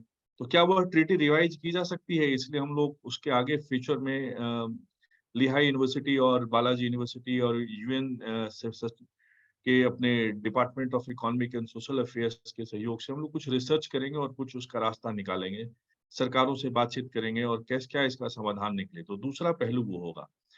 तीसरा पहलू ये है कि हमारे सिटीज में पानी की भयंकर कमी है। यदि आप भारत को पूरा देखें तो सिर्फ भुवनेश्वर ही एक ऐसा शहर है जहाँ पे पानी उपलब्ध है। माने पीने का पानी, पोर्टेबल वाटर जो है वो टैप वाटर में उपलब्ध है। वरना हर जगहों पे हम पानी के लिए आज आरओ यूज कर रहे हैं। यह एक ऐसा इम्पोर्टेंट टूल हो गया है कि जिसके बगैर हम पानी पी नहीं सकते। तो सिटीज हमारी अनसस्टेनेबल हो गई है, डॉक्टर अमिताभ कुंदू जी ने शुरू किया था। और ऐसे कई ऐसे विषय हैं। तो 2016 में ये यूनाइटेड नेशन ने तय किया कि हम लोग वो इसके ऊपर एक पूरी दुनिया में मुहिम छेड़ेंगे। और ताजिकिस्तान और नीदरलैंड्स, ये 2 कंट्री थी कि जिन्होंने इसकी शुरुआत की। वहां पे एक प्रस्ताव लिया जनरल असेंबली में और उससे उस समय से ये सब कुछ चल रहा है। और पिछले वर्ष दुशांबे में और उसके पहले भी जो सारी बातचीत हुई थी, तो उसके आधार पे अभी कुछ घंटों के बाद हमारे CNRI से भी वहाँ लोग गए हुए हैं। एक विश्व जल में किस प्रकार से उसका रिव्यू कैसे हो, आगे क्या एक्सेलरेटेड एक्शन हो, क्या ट्रांसफॉर्मेटिव पाथवेज हो, क्या रिजिलियंट रिकवरी किस प्रकार से जो कोविड-19 से हम लोग लिए हैं, तो उसमें आगे का एजेंडा सस्टेनेबल डेवलपमेंट का क्या हो। तो इन चीजों पे 3 दिनों की चर्चा चलेगी और उसी चर्चा के एक भाग में हम लोग यूनाइटेड नेशन के द्वारा साइड इवेंट आज हम कर रहे हैं। इसमें बालाजी यूनिवर्सिटी की पूरी टीम इन्वॉल्व है और जितने भी टेक्निकल टीम में सारे लोग हैं उन सबका मैं पहले अपनी बात शुरू करने से पहले मैं उनका धन्यवाद देता हूँ शुरुआत में ही कि उन्होंने बहुत कम समय में काफी अच्छा काम किया। मैं शुरुआत करूंगा सहकारिता से। सहकारिता के जनक दिलीप भाई हमारे साथ हैं और कल ही हम लोग बातचीत कर रहे थे कि कई ऐसे वुमेन कोऑपरेटिव्स हैं जहाँ पे ये डिविडेंड कई जगहों पे 50% से भी ज्यादा है, कई जगहों पे 40 से 50% है, जो अपने आप में एक बहुत बड़ा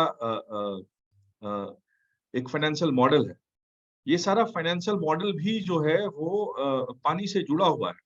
आप गुजरात में देखेंगे कि आने जो वहाँ पे पानी के लिए काम हुआ, हमारे जब दिलीप भाई भी उसमें मंत्री थे वहाँ, और उन्होंने भी काफी संघर्ष किया और प्रधानमंत्री जी भी उसके ऊपर काफी बार बोलते हैं कि किस प्रकार से रिवाइव किया उन्होंने नर्मदा नदी को, कितनी पॉलिटिक्स हुई उसके लिए, एक इंटरनेशनल लेवल की पॉलिटिक्स उसके लिए हुई, कितने लोग उसके विरोध में खड़े हुए, फिर भी वो आज वो डैम बना और आज पूरा गुजरात पानी के लिए जैसे जो तरसता था, खास करके कच्छ रीजन में, आज उतनी ज्यादा महामारी नहीं है जैसा कि शुरू में डीपी सिंह साहब भी कह रहे थे।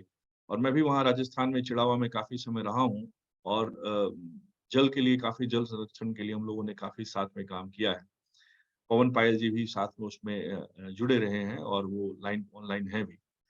देखिए साहब, बात दरअसल ऐसी है कि सबसे पहली बात है कि 80% जो हम प्रयोग करते हैं जल का, वो कृषि में करते हैं। और सहकारिता एक ऐसा प्लेटफॉर्म है जो सीधे सीधे किसानों से जुड़ा हुआ है। तो यदि मान के चलें कि हम फर्टिलाइजर यूज कर रहे हैं और उसमें नैनो यूरिया यूज कर रहे हैं या फिर नैनो डीएपी यूज कर रहे हैं, तो एक कितना बड़ा जल संरक्षण इससे शुरू होगा, इसका भी असेसमेंट शायद रिसर्चर्स ने नहीं किया है। और मैं आग्रह करूंगा कि जो इफ्को से इस पे बातचीत शुरू हो कि नैनो यूरिया और नैनो डीओपी का प्रयोग करने से, ड्रोन के माध्यम से स्प्रे करने से कितना 1000 किलोलीटर पानी बचेगा प्रति वर्ष 2 सीजन में। जो मेरा एक इंटरनल असेसमेंट है, उस हिसाब से हम लोग कई लाख यानी कि लगभग 900 lakh million cubic litre water हम नैनो यूरिया से बचा पाएंगे, जो कि अपने आप में आप समझ लीजिए कि 2-3 राज्यों के जल का खपत है पूरे वर्ष का। तो ये एक अपने आप में दूरगामी स्टेप होगा। इसके साथ में सहकारिता से हम लोग बहुत सारी कहानियां सुनते हैं। दूध में सरदार पटेल साहब ने जो शुरू किया था, हमारे स्टेट्समैन, एक पॉलिटिकल स्टेट्समैन थे, वो एक फ्रीडम फाइटर थे, और जिस प्रकार से उन्होंने सारी चीजें कही कि किस प्रकार से डेयरी का मूवमेंट शुरू हुआ। और आज की तारीख में आप देखेंगे तो गुजरात में खास करके जहां जहां पे डेयरी मूवमेंट है, which was initiated by Sardar Patel साहब एंड देन अमूल, एंड उसके बाद सारा कुछ हुआ, वहां पे पर लीटर दूध में, मिल्क प्रोडक्शन में जो पानी का कंजप्शन है वो लोएस्ट है। यानी कि एनिमल हस्बेंड्री को कैसे मैनेज करना है, कैसे जो प्रोड्यूस करना है उसमें कम पानी का प्रयोग करना है, ये हम कोऑपरेटिव से सीखे हैं, ये हम डेयरी कोऑपरेटिव से सीखे हैं। ये कुछ इंपॉर्टेंट पहलू हैं, जो इंपॉर्टेंट सब्जेक्ट टॉपिक है जो हमको ग्लोबली जिसके ऊपर बात करनी है। तो सीएनआरआई ने 2014 में एक क्रॉप डाइवर्सिफिकेशन के ऊपर राजस्थान के लगभग, जो हम लोगों ने 2010-11 में सारा काम किया था, 2005-6 में जो काम किया था उसको सीखते हुए फार्मर्स के साथ कई बैठकें की। कई बैठकें मतलब वो कुछ 200-400 नहीं थी, वो 2-3 हजार बैठकें थी, जो हमारे एनजीओ संगठन के माध्यम से, जो हमारे एफपीओज हैं उनके माध्यम से हम लोगों ने बैठकें की। और जहाँ पे जो पैडी व्हीट ग्रो करते हैं, जैसे कि मान के चलिए अगर हम 1 किलो पैडी हम रेज करते हैं, तो उसमें लगभग 4000 लीटर पानी का प्रयोग होता है। तो यानी कि 1 लीटर पानी, अगर 1 लीटर हम 1 किलो अगर हम चावल भेज रहे हैं, मिडिल ईस्ट एक्सपोर्ट कर रहे हैं, तो उसके साथ 4000 लीटर पानी भी एक्सपोर्ट कर रहे हैं। अब आप ये सोचें कि अगर हम 3000 मीट्रिक टन हम चावल एक्सपोर्ट कर रहे हैं, तो 3000 मीट्रिक टन गुना 4000 लीटर पानी भी हम एक्सपोर्ट कर रहे हैं। क्या ये सस्टेनेबल होगा? मुझे जो लगता है वो मैंने आपको बताया। हम सब इस पे विचार कर सकते हैं कि ये सस्टेनेबल है आने वाले समय में या नहीं है। तो वैसे क्षेत्र में जहाँ पे पानी का लोग प्रयोग कर रहे हैं, लोग पानी लेके आ रहे हैं, और पानी का जो दुरुपयोग हो रहा है उसको रोकना है, वहाँ पे जो चावल से दूसरे फसल में जाना है, किन फसलों में जाना है। और ये एक ऐसा समय है जब ऐसी लीडरशिप है, ग्लोबली हम लोग कनेक्टेड हैं अभी। This is the time where we can think of absolute diversification. So paddy wheat से हम दूसरे मिलेट में तो जाएं, पल्सेज में जाएं, लेकिन हो सकता है अगर हम मान के चलें हॉर्टिकल्चर क्रॉप पे जाएं तो पानी और बचेगा और वो दूरगामी होगा और उसकी प्रोसेसिंग भी होगी, फार्मर्स का भला भी होगा। तो from paddy wheat how we can go to the other sector, that is a important one. उसका गणित काफी लंबा चौड़ा है, मैं कुछ उसमें चर्चा करने का प्रयास करूंगा, लेकिन उसके पहले चूंकि बहुत सारी बातें हमारे प्रयास के बारे में, यानी कि जो हम लोगों ने शुरुआत की है, भारत में जो शुरुआत हुई है, वो ग्लोबल प्लेटफॉर्म पे नहीं सुनी जाती या नहीं कही जाती, या हमारे सिविल सोसाइटी उस बात को वहां नहीं कहना चाहती। हमारे यहाँ कई लोगों को पुरस्कृत किया गया है, परंतु हमारे देश की बात जब वो इंटरनेशनल प्लेटफॉर्म पे जाते हैं तो वहाँ हमारी समस्याओं को वो ज्यादा बताते हैं, ना कि हमने जो समाधान किया है उसके बारे में ज्यादा बताते हैं, उसके बारे में कम बताते हैं। तो इन सारी चिंताओं से ग्रसित हम तो हैं ही हैं। सबसे पहले मैं आपको ये बताना चाहूंगा कि हम लोग इस देश में कर क्या रहे हैं। हम सब ने स्वच्छ भारत मिशन के बारे में सुना होगा, ग्रामीण स्वच्छ भारत मिशन के बारे में। और भारत गांव का देश है, लगभग 2.5 लाख पंचायत हैं, 7 लाख के आसपास गांव हैं। हमारे यहाँ स्वच्छ भारत मिशन में जो रिसर्च कमेटी थी उसके चेयरमैन साहब डॉक्टर अमिताभ कुंदू जी ने इसकी शुरुआत की थी और ये प्रूफ किया था कि क्या क्या हम लोग कर रहे हैं। So there is an direct correlationship between water, sanitation and health. So if we are consuming it, unsafe drinking water or open disposal of human excreta and lack of personal and food hygiene, then it has a direct bearing on the high infant mortality rate. And also it causes so many medical problems. The important among them is schistomiasis, dysentery, Japanese encephalitis, malaria, dengue fever, and trachoma. So that is how it is related to our human development index. So there is an indirect loss of working due to repeated episodes of these huge economic losses. ये तो बहुत समय से लगभग कई वर्षों से इसकी समस्या थी, लेकिन 2014-15 में जो चीजें शुरू की गई, खास करके 2 अक्टूबर 2014 को जो स्वच्छ भारत मिशन की शुरुआत की गई और जिसमें यह कहा गया कि हम 2 दिसंबर 2019 तक हर घर में, हर गांव में, रूरल हाउस होल्ड में टॉयलेट्स बनाएंगे। तो ये एक बहुत बड़ा स्वच्छ भारत मिशन में एक इनिशिएटिव लिया गया था वाटर एंड सैनिटेशन में, जिसके बारे में हमको पूरी दुनिया को आज हम इस मीटिंग के माध्यम से, चूंकि हम लोग जो बातचीत कर रहे हैं वो वहाँ ऑफिशियल जो डॉक्यूमेंटेशन होगा उसका पार्ट होगा। So in India we have done great work through Swachh Bharat mission, और इसके जो ऑनलाइन इंटीग्रेटेड मैनेजमेंट इंफॉर्मेशन का डेटा है उसके हिसाब से 10 करोड़ से भी ज्यादा, आप इसका सोच सकते हैं आप कि 10 करोड़ से भी ज्यादा हमारे यहाँ टॉयलेट्स इसके लिए बनाए गए, और ओपेंडिफिकेशन इज ऑलमोस्ट 0 इनका इन दिस। बाकी अपनी स्वेच्छा से अगर कोई नहीं जाए तो उसका प्रयोग ना करें तो अलग बात है, लेकिन आज ये हमारे पास सुविधा है। देखिए, स्वच्छता जो है वो उसके कई आयाम हैं और वो राज्यों का विषय है। भारत एक हम केंद्र और राज्य ऐसी परिधि में हैं, यूनियन स्टेट रिलेशनशिप, और जो सेंट्रल स्पॉन्सर्ड स्कीम्स हैं उसको स्टेट गवर्नमेंट इम्प्लीमेंट करती है। तो इस प्रकार से हमारा जो 15th फाइनेंस कमीशन है उसमें भी लगभग 51,000 करोड़ रुपए की व्यवस्था की गई। 25,000 करोड़ रुपए के आसपास, 25,000 करोड़ रुपीस, इंडियन रुपीस के आसपास, it comes around $2,500 million. So that is amount which has been given under the Manrega, that is the employment schemes of this thing, of the flagship scheme of the various government, union and state both. And next comes is in villages में अगर जो हमें सीखना है सहकारिता से, वो composting और बायोगैस प्लांट्स, ऑर्गेनिक वेस्ट और जो डिसेंट्रलाइज इसका मैनेजमेंट हुआ, उससे हम किस प्रकार से कर रहे हैं, क्या सीख रहे हैं, हम कैसे उसको कलेक्ट कर रहे हैं, जो भी नॉन बायोडिग्रेडेबल मटेरियल है, और कैसे उसका हम लिक्विड वेस्ट मैनेजमेंट कर रहे हैं। तो इन सब चीजों के लिए जो कम्युनिटी सैनिटेशन कॉम्प्लेक्सेस बनाए गए, वो अपने आप में एक मील का पत्थर है। So that is how we are doing this. इसमें आंकड़े तो काफी दूर के हैं, लेकिन वाटर और सैनिटेशन का जो ये रिलेशनशिप है, जिसमें इस इंटरनेशनल प्लेटफॉर्म्स पे बहुत सारी बातें कही जाती है कि हम उसमें बहुत अच्छा नहीं कर पाए अब तक।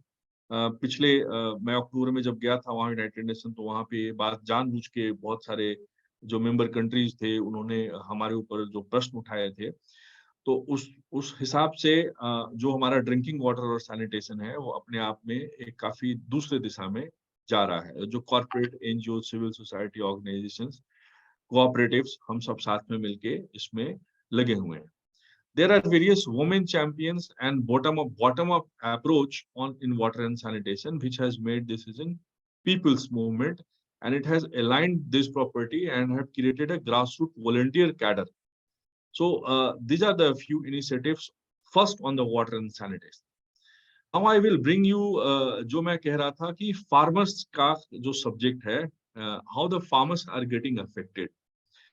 You see, there are various government schemes. I am much thankful to Dilip Bhai that he is taking much interest in our meeting. Though he is having a meeting, but he is in vehicle, but listening to us. And thank you so much, Dilip Bhai. I am so touched and so empowered and so happy. आपके इस gesture से, आप इतने busy हैं, लेकिन फिर भी हम लोगों के साथ जुड़े हैं इतने समय तक। मैं दूसरा पॉइंट ऑफ व्यू फार्मर्स की तरफ लेके जाऊंगा। एक कोटेशन है इसमें, जो भी एंटोनियो गुटेरेस साहब ने कहा है कि UN 2023 वाटर कॉन्फ्रेंस जो अभी कल से होगा, आज से होगा, it must result in bold water action agenda that gives our world's lifeblood the commitment it deserves. यानी कि ये एक वाटर एक्शन एजेंडा है। सो हमारा जो क्रॉप डाइवर्सिफिकेशन की जो पॉलिसी है और जिस तरफ हम बातचीत कर रहे हैं, it is a water action agenda. It is not only कि हम MSP की बात कर रहे हैं या फसल के विविधीकरण की बात कर रहे हैं, हम पानी को बचाने की बात कर रहे हैं। अगर 1 लाख हेक्टेयर में धान की खेती को छोड़ के, और वो if the farmers will get transferred to horticultural crops, then you can think of the quantum of water which can be saved. That is how we will become sustainable. Now I will try to connect you through the few points that how what is crop diversification, why we need it, and what we are doing it in this changing pattern and this thing. You must be aware पहले कि भारत जो है वो ma'am मेरे पास 10 minute है बोलने के लिए, if you allow me. मैं थोड़ा ज्यादा समय ले रहा हूँ। Yes, नहीं, because the content are so. Thank you very much. मैंने सोचा कि कुछ सब्जेक्ट्स हैं, इसको रखना जरूरी है, तो इस वजह से मैं एक एक करके सारी बात कहने की कोशिश कर रहा हूँ। Thank you very much for this. आपने ये जो मुझे अपॉर्चुनिटी दी, थोड़ा सा मेरा टाइम प्लीज बढ़ा दिया आपने। हम जो अप्रोच हमारा है फिलहाल क्रॉप डाइवर्सिफिकेशन का, वो है कि from paddy and wheat, how we are going to the pulses and wild seeds. On pulses and wild seeds, we are importing and we are fully dependent on imports. Hamara, what will be our changing food habits? That is the increasing consumption of fruit, vegetable, and animal-based product. So how we will change our this kind of food habits? How do we provide that nutritional security? What should be our logistic effort to utilize water optimally, and how we can align the crop pattern with the natural resources status, how the water governance things, basically the environmental governance things can come up. So these are the few important points over which we need to deliberate when we talk about the crop diversification and saving of the water through this. So let me first come on that what sort of arrangements we are having. What is the status? We are having 18 agroecological zones. Agroecological zones का जो pattern है वो water के quality के ऊपर, soil के ऊपर और environment के other factors के ऊपर कितना insolation होता है, कितनी बरसात होती है, वहाँ का मौसम कैसा है, इस हिसाब से we measure it. There are various changes in consumption pattern in the country. We have now one of the largest user of, say, consumer of other than paddy and wheat, especially the edible oil and pulses, but we are importing it. So that is a big challenge. Now, what is the change in the consumption? Say, हम rice का लेते हैं कि rice से कैसे हम अपना consumption change कर रहे हैं, तो उसके हिसाब से हम फिर हम ये सोच सकते हैं कि अगर हम consumption pattern change कर रहे हैं, तो what will happen in coming time? So you must have seen कि now from the basmati rice we have gone to the non-basmati rice, and the places like Telangana has become the largest producer of rice. And we have to keep one thing in mind, that Telangana was not water surplus state, it was a water deficit state, even though they are raising this crop, threatening environment also and threatening their future also. So diversification for what we need income enhancement and better nutritional income. We need natural resource conservation. And where to diverse? The high value crops, low risk, coarse cereal crop, leguminous crops, so that the low water and carbon footprint can come up. So these are the few important things. Now I will take you to the few potential crops where the diversification in state wise it can be done, and net return how it can come up. यानी कि अगर मान के चलिए मैं किसान को कहता हूँ या किसी फार्मर को कहता हूँ कि आप पैडी मत उगाओ क्योंकि पानी ज्यादा खर्चा होता है, तो बोलेगा आप जाओ, मुझे तो पैसा मिलता है पैडी में, मैं पैडी उगाऊंगा, मुझे क्या मतलब आपसे पानी का, आप देखो क्या करना है उसका, आप शहर में रहते हो। लेकिन जब उनको मैं ये कहूंगा कि अगर तुम पैडी की जगह ये क्रॉप उगाओगे और तुमको पैसा ज्यादा मिलेगा, then he will say कि no, we will buy this, we will cultivate this crop. जैसे आंध्र प्रदेश है, तो आंध्र प्रदेश में जो नेट रिटर्न अभी पैडी से आ रहा है और जो बाकी के अदर क्रॉप्स हैं उसमें बड़ा मार्जिन है। यानी कि अगर वो चना उगाते हैं जो कि एक सीजन का है, तो उनको 26,000 रुपीज मिलता है, that is per hectare, while for paddy they get around 50,000, so they would not diversify. So these are the major challenges. While in a state like Bihar में per hectare the net return from paddy is 21,000, but if they will convert themselves to the maize or green gram, say for the green gram, they earn really 40,000 rupees per hectare, and from the maize they can earn 37,000 per hectare. These are the calculations which we have made through our research and efforts. Say Uttarakhand. So Uttarakhand में paddy को cultivate करने का cost ज्यादा नहीं है, so profit is very good. But when it comes to Maharashtra, the net return from paddy is negative. It is negative, so they have to diversify to the tur, dal, major, and cotton and other crops. So that's how the changes are, which the potential crops जो हो सकते हैं diversification के लिए, उसकी बातचीत हम कर सकते हैं. So the water and this policy of the diversifying the crop pattern, that's how it need to be changed. We do have a national water policy 2012, which recommends basically a water pricing on a volumetric basis for all sectors. So that is also one of the main important reason. And there is also national water framework bill which has been proposed in a Jal Shakti ministry, to how much charge and possible implications and concerned aspects with the water users policy. These are the few important facts concerning this thing. But how we will compensate the losses, suppose we do the diversification. So it is only that by the buying for the other communities will take place. So free seed could be one, financial assistance, insurance, then procurement of minimum support price. So these aspects can be given up, can be help with the farmers. We can create this kind of water suitable policies, which is very much need of the hour of the country.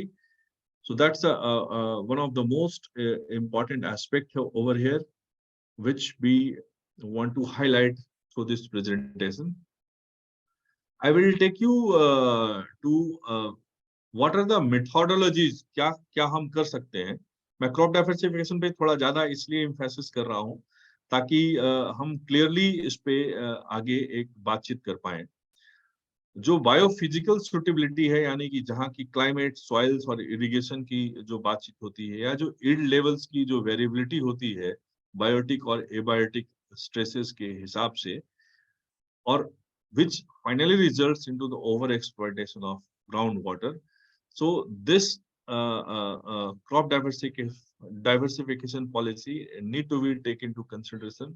इसको ध्यान में रखे बगैर हम आगे कुछ कर नहीं सकते.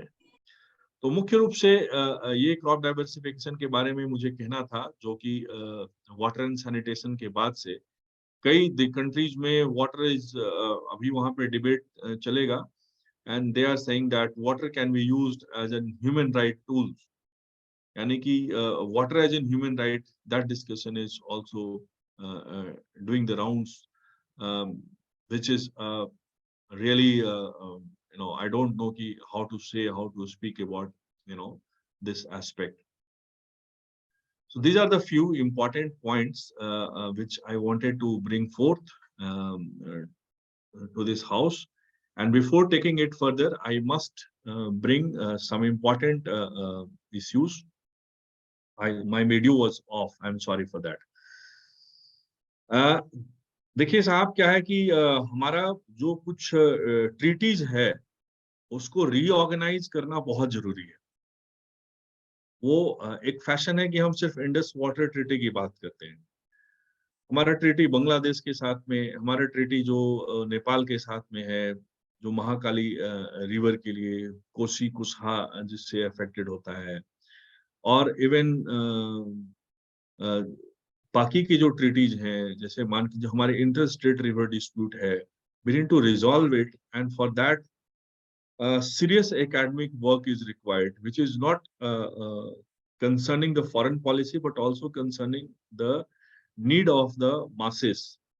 So this is the third important fact, and for that we had been given a deadline. I must tell you that our water action commitment has also been displayed on Department of Economic Social Affairs website of the United Nations, where what we have done, how we are doing, and that thing is being displayed.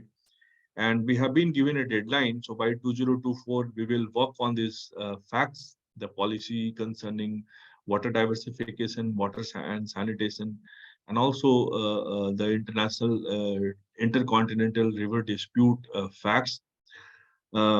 So this is what we need to do in coming year before next World Water Day event, this thing.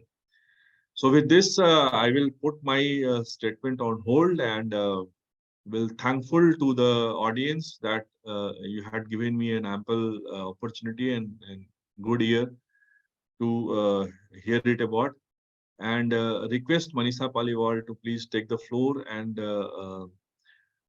play the video what the Lehigh University people is supposed to speak on about it. So through Manisha Paliwal ma'am, I request our technical team to please display that video message. Yeah. Thank you very much.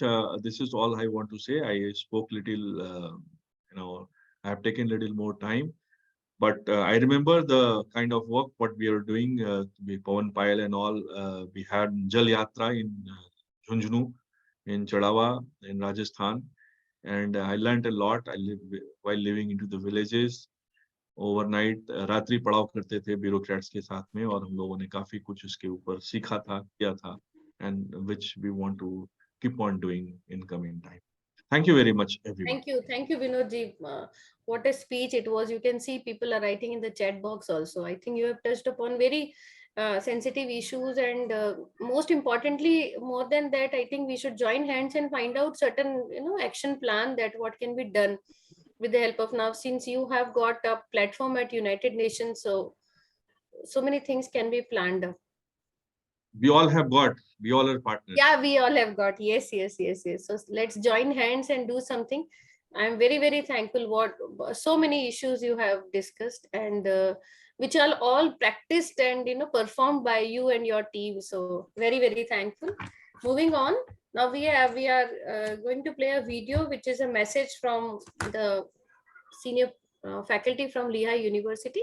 I would request Imon to kindly play the video. Yeah, I'll play the video right now. Yes.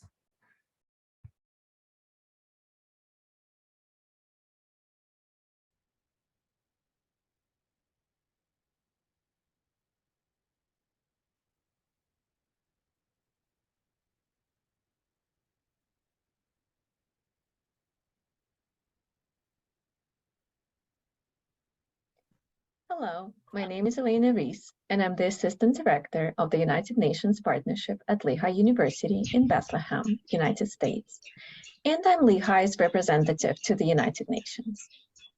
In 2004, Lehigh became the 6th university in the world to gain accreditation with the United Nations. This accreditation allows Lehigh students, faculty, and staff to advocate for the issues they feel strongly about and to maximize the impact of their research on achieving the Sustainable Development Goals. Lehigh UN Youth Representative Program matches exceptional Lehigh students with NGOs from all over the world to increase the NGOs' participation at the United Nations. This initiative links research with community impact. For example, our two youth representative groups work with Tarumitra, an NGO in Patna, India, and the Nadam Foundation, an NGO in Kerala, India, not only advocating for water preservation at the United Nations, but also applying faculty research to increase access to clean water and sanitation in the rural communities. According to Lindsay Schumann at One Earth, women who are given an opportunity to participate in the environmental policy-making process often advocate for initiatives that enable communities to recover quickly from natural disasters. Multiple studies have shown that women engaged in the environmental policy-making process, specifically in conservation and natural resource management, present more innovation, creativity, and accountability. Recognizing the vital role women play in environmental protection, Lehigh University empowers the next generation of female leaders in STEM-related fields by providing opportunities for interdisciplinary research, field work, and social impact projects. Lehigh's continuous focus on achieving gender equity and its proactive approach to attracting more women to STEM fields led to a number of projects related to water preservation in which women play leading roles. Here are some examples. Dr. Kristen Jellison, Professor of Civil and Environmental Engineering, Director of the Advanced Center for Women STEM Faculty. Dr. Jellison's main research interest is the prevention of waterborne disease. She addresses this goal from two different perspectives: investigating how drinking water can be protected from contamination, and designing and optimizing household water treatment technologies to be used in the developing countries. Dr. Jellison's team researches simple household drinking water treatment technologies, such as biosand filters, ceramic pot filters, and chlorination. Her ultimate goal is to make these technologies more effective, affordable, and available to a larger population. Catherine Target Gross, the former director of the Office of Sustainability, हाँ sir 12:30 and पे। Lawrence Ligo, Lehigh's Dining Services. During her time at Lehigh, Catherine Target Gross कोशिश started कीजिएगा an sir. initiative to calculate both the carbon and water footprint on the Lehigh campus. Thinking outside the lunchbox, establishing a food carbon and water footprint project aims to calculate a water footprint for key menu items at dining locations across campus. It encourages students, faculty, and staff to make conscious food choices based on the water impact of the menu items. While Ms. Target Gross has moved on to other career paths, this initiative is now led by Lehigh students, Isabella Hudson and Keisha Modi. Deborah Kreider, Professor of Computer Science and Business. Led by Dr. Kreider, an energy and water dashboard project team is building a dashboard that provides easily accessible campus building energy and water data for faculty and students. The goal is to create an interactive campus map where one can filter by building type and show building attributes and energy and water usage, monthly and annual usage graphs for each building, downloadable data sets, and so on. Immersive VR Lehigh River Watershed student team. This project aims to increase awareness and promote learning about environmental issues in the Lehigh River watershed through an immersive virtual reality game. This project utilizes VR learning and game design principles to broaden access to STEM learning experiences for young learners in the Lehigh Valley area. This project is conducted by Lehigh students Josie Kelsch, Maria Perez, Yiting Chang, and Shangyu Hu. Lehigh's emphasis on providing opportunities for women in sciences reaches beyond Lehigh faculty into the greater Lehigh Valley community. Lehigh recognizes the importance of building opportunities for future female leaders from a very young age, engaging local middle school girls in scientific programming. For example, Lehigh's Choices program, a week-long summer camp, invites middle school girls to participate in a variety of fun engineering and science experiments designed to foster an interest in the future pursuit of STEM, making science accessible and engaging for girls. As we expand our partnership with the Royal Academy Science International Trust, United Nations Environment Program, World Health Organization, and UN-accredited NGOs, we anticipate that more research and community engagement initiatives will become available to the Lehigh community, further encouraging female faculty and students to assume leadership roles in both promoting greater gender equality in the STEM fields and making measurable contributions to water purification, assessment, and preservation. Today, you will hear from Dr. Damien Ferrand, the former president of the World Corrosion Organization and our longstanding partner.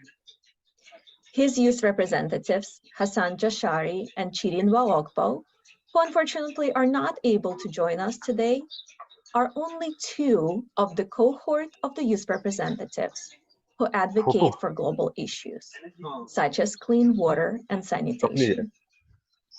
Thank you, and I hope you enjoy today's session.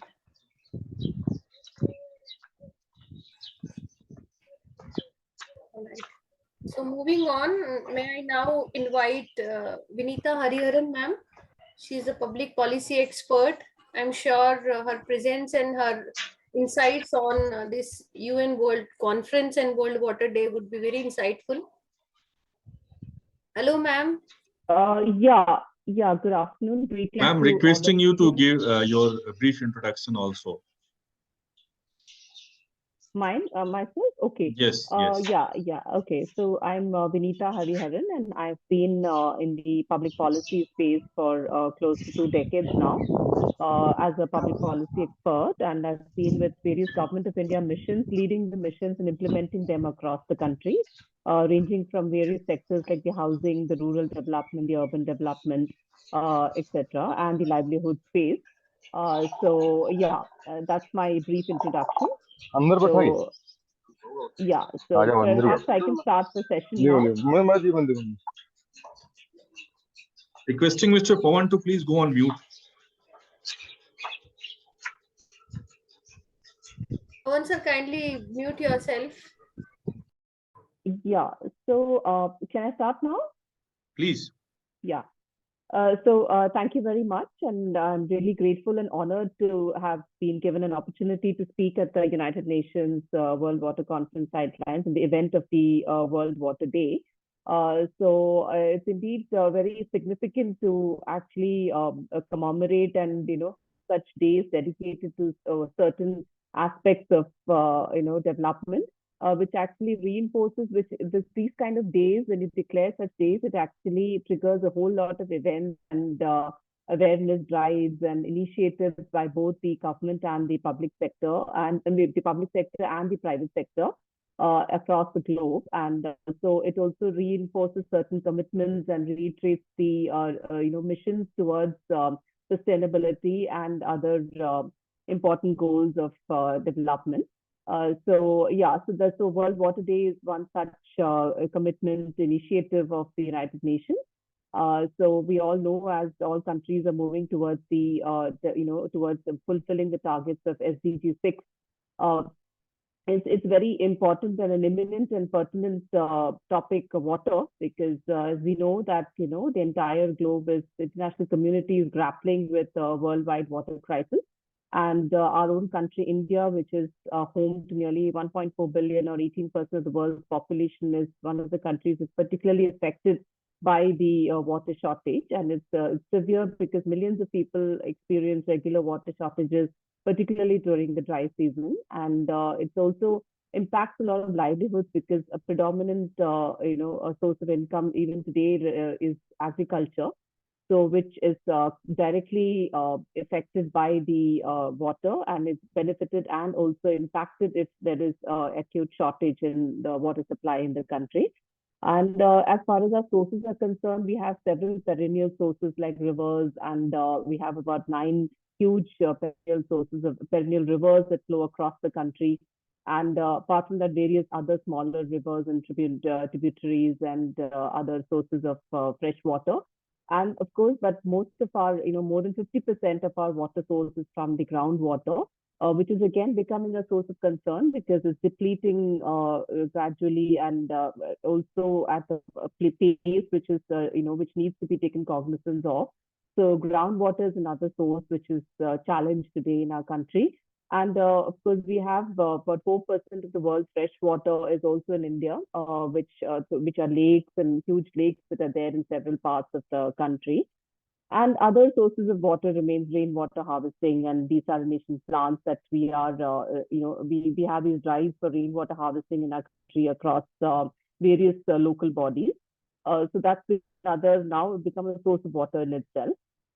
So about 16 million Indians actually face high to extreme water stress, and about 200,000 people die every year due to inadequate access to safe water, especially in regions like Maharashtra, Karnataka, and Tamil Nadu, where the predominant source is agriculture. And about 60% of India's water is used for agriculture. So therefore, it is very important that we have a perennial source of water for agriculture, and we resolve these issues of water supply for agriculture specifically. And 54% of our total area is also categorized as water stress. So it is important to reiterate these, the problem statement per se upfront. But notwithstanding all this, it's over the last decades, the government of India has been catalyzing and expediting its efforts towards addressing this huge concern and challenge that India faces. And if India faces, a large part of the globe is challenged with this crisis. And so Indian government has really stepped up to the needs of the country in terms of water, and we have several missions that have been launched, and one such is of course the Jal Jeevan mission, which is the clean water mission, which is been launched by the government of India in 2019. And the mission has several aspects to it which are laudable, and it's also generated a lot of best practice. And it's managed to improve the coverage of piped water supply from 17% in 2019 to almost 45% in 2023. So it's mainly because of the very, very determined political will and the use of decentralized methodologies and a lot of emphasis on cooperative federalism, where states have been given a lot of freedom to implement and to come out with their own indigenous and locally appropriate best practices and technologies which have augmented water supply in various states in the country, water supply sources, as well as the coverage of water supply, that is giving piped water supply to the households, specifically in the rural areas. This mission has actually been able to cover more than 3.5 crore rural households, which is about 35 million rural households across the country, which is 90% of the total rural households has now been covered over the last 4-5 years since the mission has started. So you can imagine the kind of effort and the dedication and the mission mode in which the government has been on to ensure that this shortage and this challenge is addressed. And the mission actually comes out with various conservation efforts like rainwater harvesting, recharge of groundwater, the reuse of water, and also regularly monitoring the water quality and the treatment of water sources for supply of safe drinking water. And some of the innovative technologies that have been deployed across the country in implementation of this mission is remote sensing and satellite imagery has been used, wherein GIS technology has been used to gauge the water level and the quality of various water bodies across the country. And the data that has been generated through remote sensing is then used to identify potential locations for constructing the water supply system. And another important technology that has been deployed is the use of solar pumps, which addresses the challenge of lack of reliable source of energy. So solar pumps have been deployed in various states, and solar pumps are also many times typically managed by the communities which are communities led by women. So that's again another socially relevant offshoot of this mission, where you have women run self-help groups operating solar pumps in various states.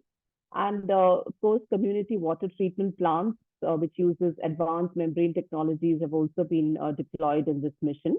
And we also have some of the areas, we also have biogas plants, which have been set up to generate energy from agricultural waste to actually pump the water in various areas, the rural areas.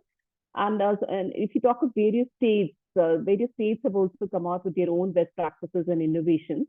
For taking some examples, we have Rajasthan, with western state of Rajasthan, which has adopted a community-driven approach, where they've established the Pani Samitis, or the water use committees at the village level, which is a democratically elected committee, and which has been given the mandate of monitoring and maintaining the water supply. Then in Punjab, we have seen the Jal Jeevan Mission instituting a robust information management system, where the state has created a database of water sources, water supply systems, and households that need access to safe drinking water.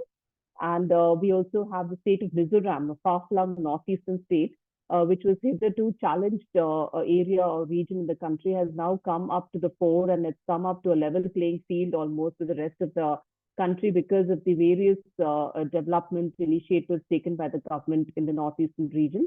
And Jal Jeevan Mission is one such mission which has also penetrated the northeastern states. So we have a state like Mizoram actually tapping into natural springs and rainwater harvesting. And the state has actually identified and mapped all the natural springs in the area and constructed recharge pits and check dams around these natural springs in Mizoram. And then we have Himachal Pradesh, which is again a very challenged state in terms of its territory and terrain, because of the highly rocky and hilly area that Himachal has. So they have used they've leveraged their technologies of construction on these hilly areas, and also used that, leverage those road systems and bridges to construct the pipelines across the roads in a hilly area like Himachal Pradesh. And we have the state of Kerala, which is again the southwestern tip of the country, which is it's lauded for its best practices in local self-government. It leveraged that aspect of Kerala leveraged on its a very strong local self-government presence to also capitalize the implementation of the Jal Jeevan. And Panchayati Raj institutions have been given the responsibility of implementing this Jal Jeevan mission in Kerala. Then we have Tamil Nadu, which is a very efficient and very forward-looking state. They've used a lot of technological platforms like geotagging and real-time tracking of the progress and quality monitoring, etc. So these are some of the best practices that have been adopted in the Jal Jeevan mission. So we have a lot of innovative technologies, best practices, forward-looking states, and various other states also coming up with various initiatives to ensure that the Jal Jeevan mission reaches its target of providing clean and safe drinking water to all households in the country. But we still have a long way to go, and about 110 million rural households are yet to be covered. But I'm sure with the kind of trust that the government is giving, and the local self groups and the communities, all the stakeholders put together would be able to make this Jal Jeevan mission a success, resounding success in the country. Apart from what the government is doing, the private sector is also doing a lot of work in terms of sustainability initiatives and ensuring water, depletion is not anymore polluted. I mean, they don't contribute to this, big, challenge of water depletion. So we have the beverage industry, which was actually alleged in the past for consuming a lot of the groundwater. The beverage industry has also stepped up in its sustainability initiatives, and there's a lot of awareness and responsiveness on part of the private sector also in contributing to the SDG 6.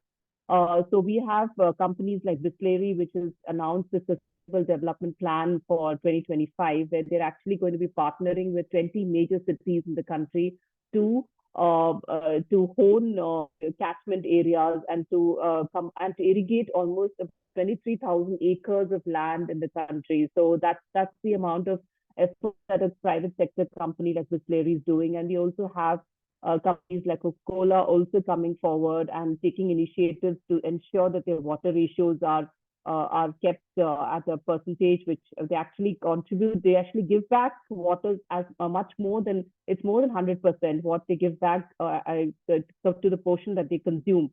So the water ratios are also on a positive mode now by the beverage industry. So it's a combination of the public and the private sector that is contributing towards addressing this challenge of clean and access to clean and safe drinking water. So with all these drives, we would be able to achieve our SDG 6 in a short span of time. And notwithstanding all the challenges that we still face today, but I'm sure with the kind of drive that the government is putting forward, and also the private sector is also the way it is being responsive and sensitive to such aspects of development, I'm sure we will be able to achieve the SDG 6 in a short span of time. So that's my short address. Thanking you very much. Thanking all of you for giving me this opportunity. Namaste. Thank you, ma'am. Thank you so much for making everybody aware in detail about SDG 6, Jal Jeevan Mission, and more than that, awareness about that, what government is doing and what are the private sectors doing, and what are the big responsibilities everybody of us have on our shoulders. So thank you, ma'am. Very, very, very appropriate and relevant talk. So on behalf of all the organizers, we are very, very thankful to you. Thank you, ma'am. Thank you very much. Ma'am, we need to call Dr. Chandrasekhar, sir. Please invite him.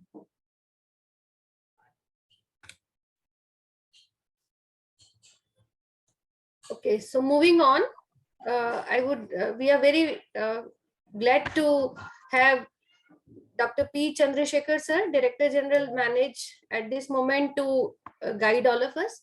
Sir, with your kind permission, I would just like to brief the audience about your achievement.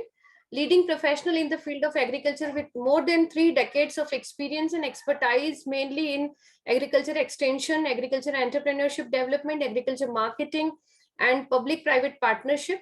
More than 3 decades of sir's services to the nation. He has headed many institutions, national institutions under Ministry of Agriculture and Farmers Welfare, Government of India.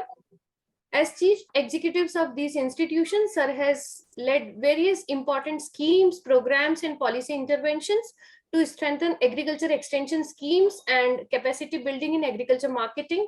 I'm sure sir's presence today and his guidance will add value to how to save water and how to move ahead in order to achieve sustainable development goals. So we welcome you, sir, and I would like to invite you for share your experience. Thank you very much. I would like to compliment the organizers and thank especially Binod Anand for this opportunity. I represent National Institute of Agricultural Extension Management. It is an autonomous organization under Ministry of Agriculture and Farmers Welfare, Government of India. So basically, we work on strengthening agricultural extension systems. That is very, very critical for water use efficiency in agriculture. I would like to, highlight one important aspect in Indian agriculture.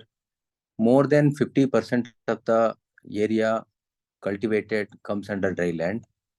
More than 80% of the farmers are small and marginal in nature. So it's very important to focus on small and marginal farmers in dryland area for educating them on water use efficiency. So all our extension efforts, I think it should be focused on targeting this particular group. There are certain challenges in, agricultural extension. One side, we have a large number of technology generating institutions, ICR organizations, state agriculture universities, and, private sector organizations on one side. There is no dearth of technologies on the soil. But on the other hand, we have, in our context, 130 million farmers. And the extension is a very critical link between the technology generating institutions and the users. Now, where public extension plays very important role. We have more than 1 lakh public extension functionaries in this country. If you look at the transfer of technologies across different sectors, the rate of adoption among the farmers is around 25 to 40%. And regarding water technology is not an exception. So 60 to 75% of the technologies are available with the technology generating institutions. They are yet to reach the farmers. And it's very important to focus on water use efficiency related technologies when we work with the farmers, and especially in the dryland area, especially with the small and marginal farmers. This is one point.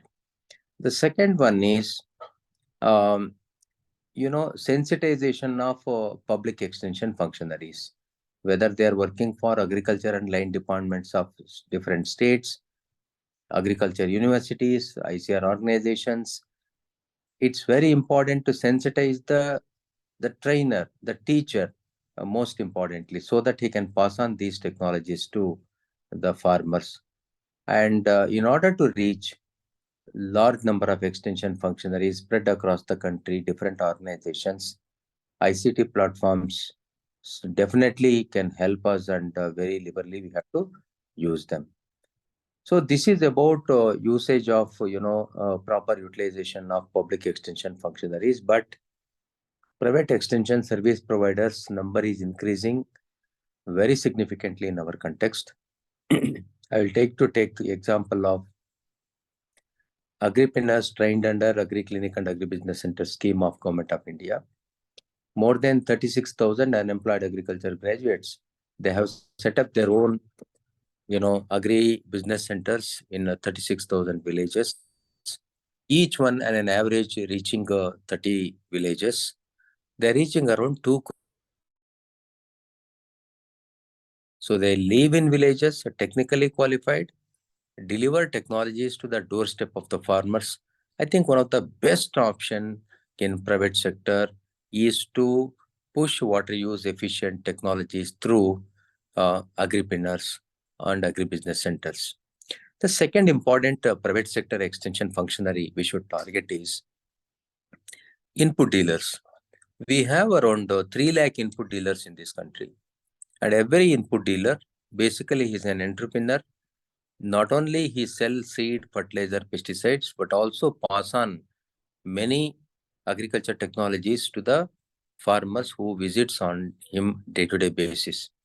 So he is the first information consultancy source for farmers. This is evident from several studies, and when you go to the villages, this is also evident when we see and talk to these people. So sensitization of input dealers on water use efficiency and water use technologies, in a way, it also promotes their business. For example, if the input dealers are effectively used for educating farmers, he can promote drip irrigation. That also gives him a business opportunity on one side and also education of the farmers on the other side. The maintenance and services also provided by input dealers, which is also a business opportunity. It creates a lot of rural employment. The third important, the source which is emerging in agricultural extension, which can be very effectively used for promoting water use efficiency, is farmers producers organizations. You all aware that Government of India, Ministry of Agriculture is trying to promote 10,000 farmers producers organizations. Financial support is given and capacity building and many other services are also provided. So educating group of farmers on a cluster mode through farmers producers organization is one of the opportunity available for us. Lastly, I would like to highlight the emergence of agri startups. I'm happy to share that Manage is also a knowledge partner to Agriculture Ministry for promotion of agri startups. We are working with around 2,000 agri startups. Majority, some of the agri startups, they also deal with water use efficiency. Now, for example, they alert the farmer about the relative humidity and what is the time of irrigation, so what is the quantity of water required. That kind of precision agriculture related, the accurate informations are provided to farmers. Therefore, the farmers can save a lot of water by timely and adequate quantity of irrigation, which can benefit their agriculture. And also, normally farmers, they, wherever they use groundwater, they switch on the, pumps and they go after as and when it is convenient. That is the normal practice in rural areas. But people have come out with very simple, mobile-based apps where through their mobile they can control the pump sets so that, water is not wasted. Every drop is utilized properly. So sensitization of extension workers and adequately covering private extension service providers, namely agripreneurs, agribusiness centers, input dealers, and farmers producers organizations, and agri startups effectively in water education, to reach the farmers. So these are all few things, I would like to share on this occasion. And climate change, not to be ignored. Either we are experiencing heavy untimely rains or no rains or delayed rains. So untimely rains, heavy rains, it is a management issue that can be looked into. But if there is no rain, that becomes a existential issue.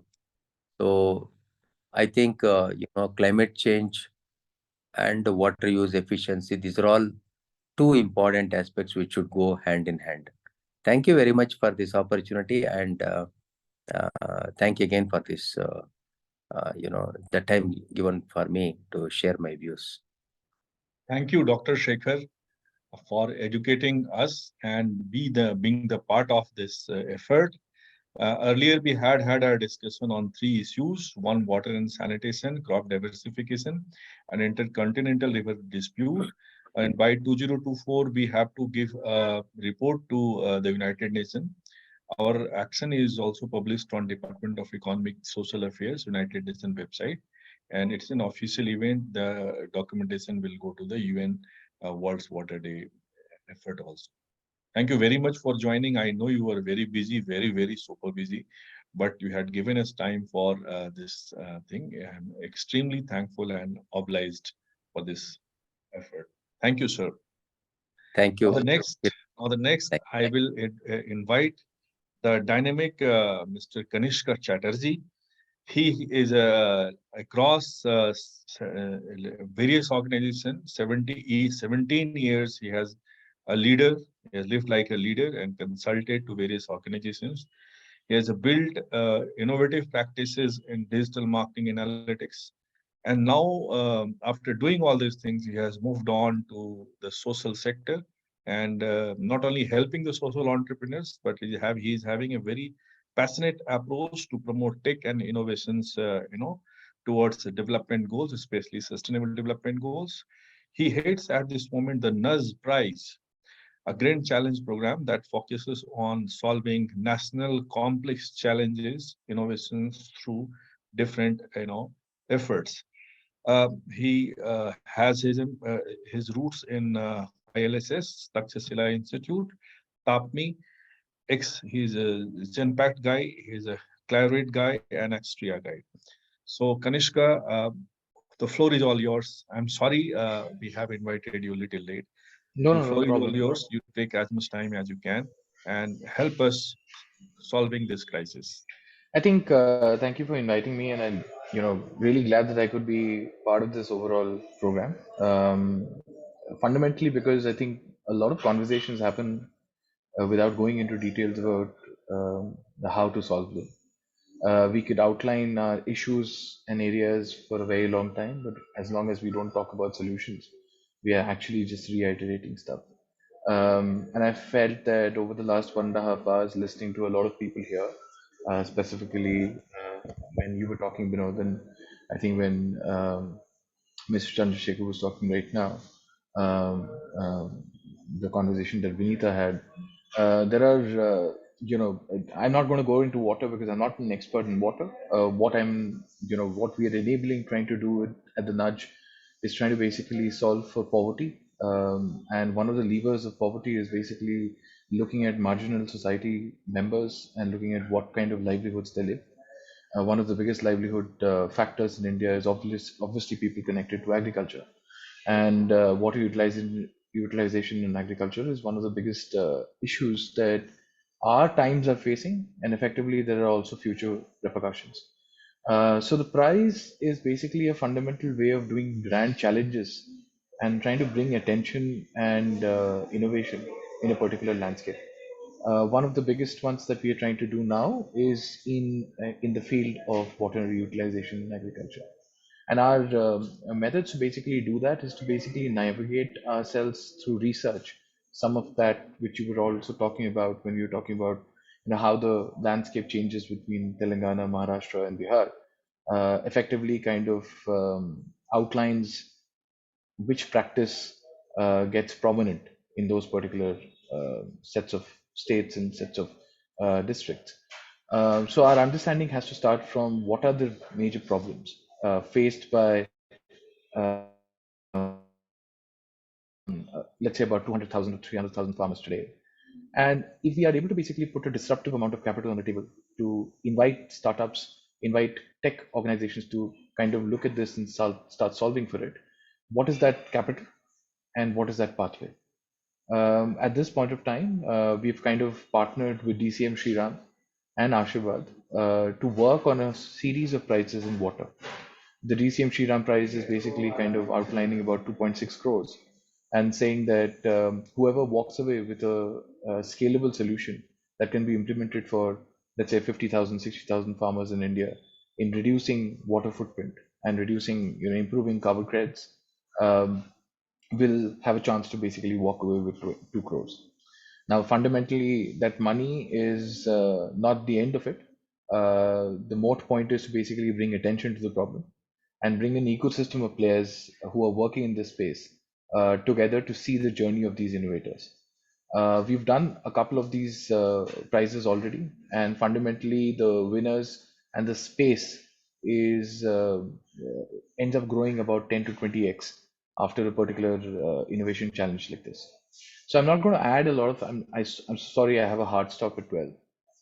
But I wanted to basically mold the idea. It would be fantastic to learn from a lot of people here, and also basically see where all of us could come together to kind of incentivize not only innovation but implementation.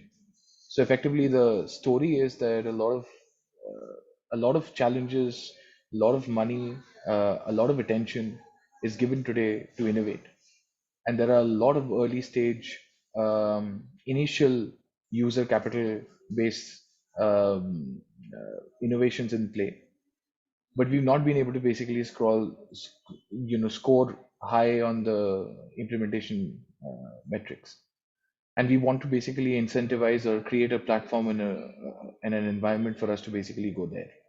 So that's what I wanted to share. I think it's a good measure, it's a good instrument for change, but the instrument of change kind of becomes real on the national front only with enough people in the ecosystem kind of join hands and create something collaboratively.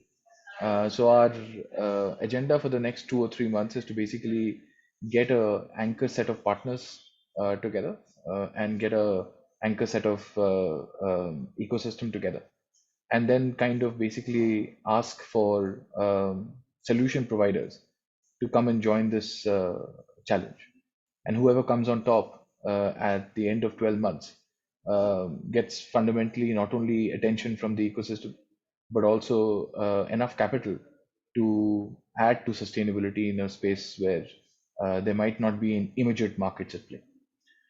So that's about it. Thank you for giving me time, Vinod and Manisha. Would love to basically connect post the conversation as well. Great, yeah. Thank you. Thank you, sir. Thank you so much for, of course, as in the beginning, you mentioned that you are not an expert in water, but I believe that everything is connected to water, and whatever you spoke is very, very, very relevant to the water crisis. So before moving on, sir, we have so many, participants and who are eagerly waiting to discuss with you and the other experts. So if anyone has any question they would like to discuss with sir or the other experts, we can take 1 or 2 questions and then can move to the next speaker. I can see 1 or 2 comments in the chat box. Yeah. Anyone is having any question?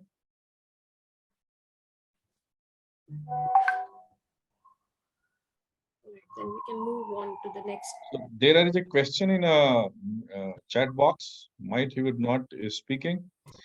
So I am taking this. The question is from Azharuddin KS. He's saying that waterborne diseases are common in India, affecting children and adults. What steps should be taken to save children?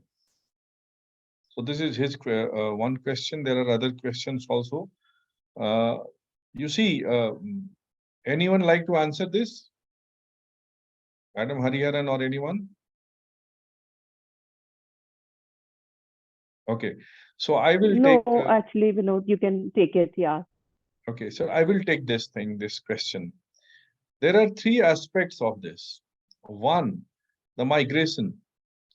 I come from, say, some agro-ecoclimatic zone or agroclimatic zone, but I am living my life in some different agroclimatic zones. So my DNA is adaptable to certain ecosystem, but I'm not living there. I'm living in some other part It's like uprooting the plants. We do not speak that thing, but what you see these days, use of the unavailability of the potable water, so that everybody is using RO water, that is with a pH of certain thing, and trying to improvise the quality of the water, something like. So that is a one reason which has not been researched so far, right? So too much of research on this aspect need to be done by the various institutions. Second thing, in my initial statement, I had given when we talked about the water and sanitation issue, remember? So that time I have given you certain, explained these things, that there is a host of medicinal problems. It's not like only the children are getting affected. They are certainly getting affected. But what you see, the dysentery and schistosomiasis, Japanese insectophilitis, malaria, dengue fever, trachoma are few diseases which are due to the unavailability of potable water. So the simple thing which we speak in the rural area is to, before drinking water, heat it, right? The 70% of the waterborne diseases are can be controlled only by just heating the water. Just heat it, filter it, and it is ready to use. So that's one thing which I will suggest to this thing, to the masses. Second thing, save each and every drop of water. See, the rainwater is a pure water. So when rain comes in, try to preserve it. In Rajasthan, we know Johad is one of the traditional structure, and that's how the the water saving these things are there. So this is the most important one. So and this is about that question of Mr. Azharuddin. The next question which has come up is what should be done by manufacturer in order to keep water around manufacturing facility clean? Ms. Hariharan, you want to take this question? Hello. So what is the question actually? How to keep manufacturing? What should be done by manufacturers in order to keep water around manufacturing unit facility clean? Yeah, this question is by Mr. Manish Shankar Pandey. Manish Shankar Pandey. Would you like to add something in your question, Manish Shankar sir? Okay. All right, ma'am. Yeah. So basically, like I had taken the examples of the private sector when in my address as well. So like I was taking example of the beverage industry, which is the most water consuming industry. It's a highly water consuming industry. So if you take examples of those and how they are actually keeping their ESG practices sound and contributing to the SDG 6, basically by ensuring that the water usage is one is of course ensuring a more than 100% water usage ratios, which means like you actually you give back more than 100% of what you consume. That is one, by recycling efforts. That is one way of ensuring that you contribute clean and safe water around your premises. Second, of course, it's not easy to arrive at that indicator because it involves a whole lot of protocols to actually make it happen. So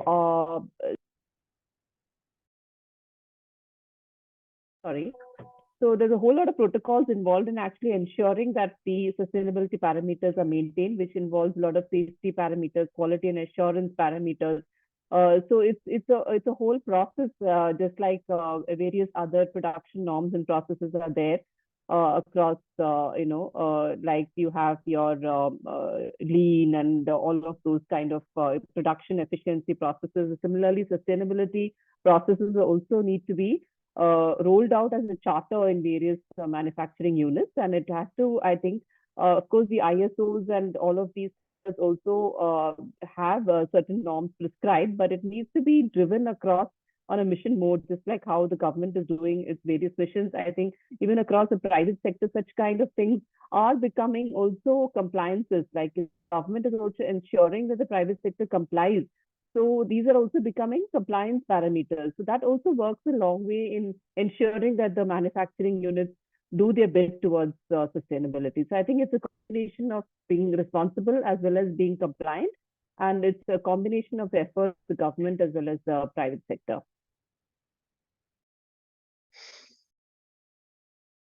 Yeah, thank you, ma'am. Thank you.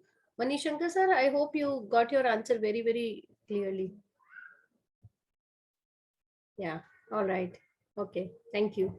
Any other question? Anyone from the participants? Okay. I have a question.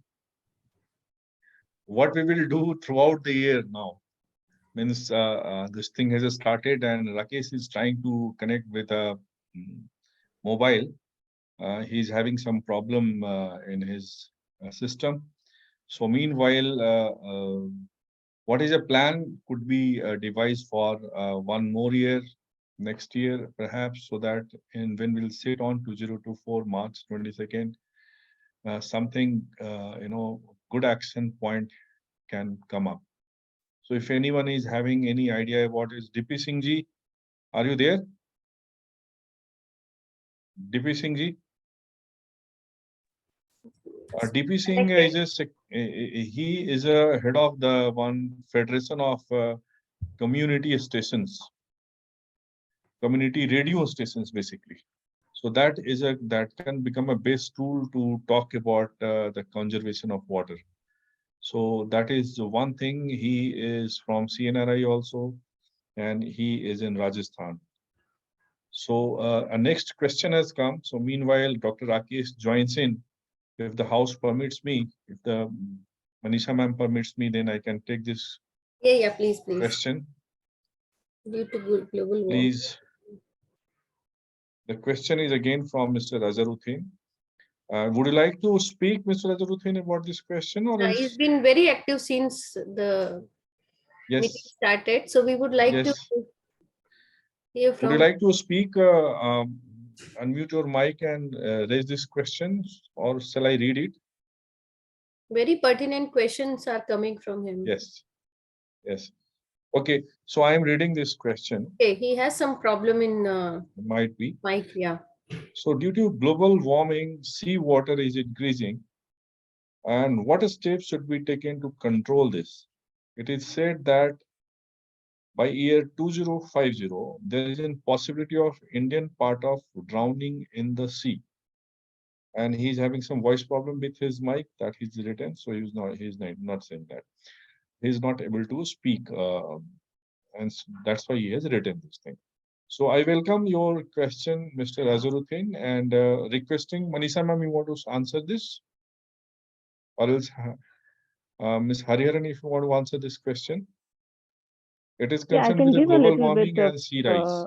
I can give a bit of my input. So one is global warming is an outcome of our various, things that we've done over the past in terms of the development, the haphazard kind of urban development that we've had, and a lack of enforcement to the laws and to the planning norms, etc. All of these and our cities which have not actually complied with various green belt norms and all of that has actually contributed and is a cumulative effect of all of these things that we have done over the past many decades that this has come to rise, the global warming and all. So we can't go back in time, but we can do steps towards mitigating this by using sustainable sources of energy. One is that, of course, and the way in which the path that is being laid out is a very right way in going towards renewable energy sources, increasing our sources of renewable energy in various aspects, right from the country's energy sources, the basket of renewable energy. In our national determined commitments we've promised much higher than what is required, and we're also going towards meeting that. So I think that will go a long way in mitigating the climate change impact. And apart from that, apart from a country level, at the state level, and even at very, very micro levels in like we talked about the private sector, the manufacturing units. So all of that will have to trickle down right to every unit, where we actually look at maximizing our usage of renewable energy in terms of solar, wind, water, etc. So solar and wind primarily, and looking at other alternative sources of energy consumption. That is one way of reducing, mitigating the climate change impact. Apart from that, of course, development following norms, urban development following norms, and the new green satellite cities that are coming up is also a good initiative, wherein we have new cities which are complying with norms and having all those green belt provisions. That's a good initiative. But what do we do with the brownfield cities which have already developed? Is something that we need to think about as policymakers and planners. And so all of this is a lot of things that need to be done towards a cumulative impact on positive climate change. So Binod, anything you want to add to this? In terms of farming and sustainable agriculture. Yes, you have already spoken on the important issues, but only one thing I just want to add over here is, you see, this climate change is not that much tragic as the world is explaining it about. There are few countries, who have certain interest in talking about climate change. So in India, we don't have to worry about the any part of our land or any island will drown or else sea rise will be something like that. It's not happening. And in thousands of years to come, it would not perhaps happen. I will give you an example. Say a few months, even in the month of March, there was a huge debate among the various policy level people and other experts also, that some huge heat wave is coming and we will be devoid of the wheat procurement and all those things. Too much of discussion was going on. There was one day when it was said to be it is in 110 years this first time temperature is. Then I asked 110 years पहले भी तो इतना तापमान था आज के दिन. तो 110 years के पहले ये था, तो this is a cycle, something global cycle, it happens. There is climate change, there are troubles, there are problems due to the unsustainable way of living. But it's not that much great as we are, getting threatened, and some, in general terms, we say some Hawaii is there, climate change is swallow us. So we have to work upon about the way we live, our living process. I think Dr. Rakesh has joined. So requesting Manisha ma'am to please invite him. Yeah, thank you. So we welcome Dr. Rakesh. How are you? Nice meeting you after a long time. I'm good. I hope I'm audible. Yes, sir, perfectly. Yeah, so I would like to invite Dr. Rakesh, a senior academician and researcher from IRMA, and doing a lot of work in rural development, capacity building. Of course, water is one of them. So Dr. Rakesh, kindly share your views and share your experience of whatever you have been doing so far. Okay, so good afternoon, everyone. I think we had a long session and I had the opportunity to listen to a lot of people. I basically come from Rajasthan, and no one will understand the power of water as Manisha ji would agree. But I would want to speak about something very specific here. I would want to talk about the role of innovation in tackling this issue. And the thing that I would want to talk about here is our industries, whatever industries we have, whether it is textile, whether it is manufacturing, whether it is the services, a lot of water is utilized, and the systems can be made more efficient. Now there is a need from the government to push for innovations and push for these organizations to move toward more water efficient management systems. The way that can happen is through systems like carbon credit, to systems where you provide incentives, maybe small incentives, maybe your regulatory push for use of technology which can make the systems more efficient in terms of water usage. And that is where there can be a two-pronged approach here. One can be, you bring in your regulation, which ensures or pushes the organizations to, look at putting up more water efficient systems. Second is bringing in technology, bringing in innovation, which reduces the cost of these technologies for the industries and even agriculture. So I will give an example here. In agriculture right now, there are startups who are coming up who can actually reduce the use of water in agriculture. So, for example, one of our startups, Embryonics, so it has the potential to remove the use of polyhouses with very small pots which can do the same thing.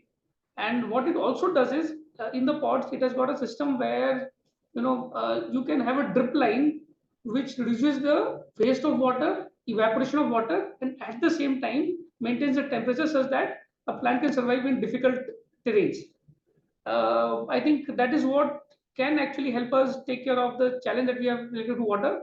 Third, I think in agriculture, the promotion of millets is another thing which is very, very beneficial, because it can actually reduce the use of water in agriculture, because millets are the plants which require lesser amount of water. I mean, again, we come from Rajasthan, we understand this better. So I think these are my few points. But again, the policy frameworks, bringing in a more, what do you call it, efficient carbon management system in India, bringing in, say, for example, your credit management for, say, plastic as well, which again can help reduce the use of water. So I think these are the things which can happen. I hope I've covered something which has not covered. Thank you.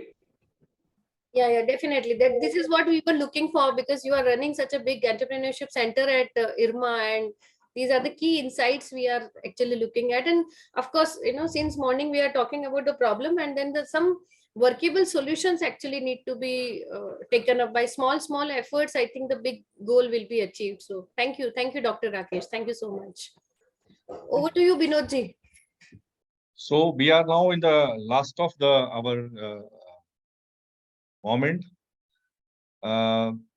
Two speakers. One is Dr. Mahajan, as in CEO of NCUI, and Dr. KK Tripathi. They are into the meeting, and though they have asked me to stay, but I don't think so. But beyond 12:30 we can do. So we will take their blessings in writings, whatever we will be as a part of this meeting. So first, I will request Manisha ma'am to please share his feelings.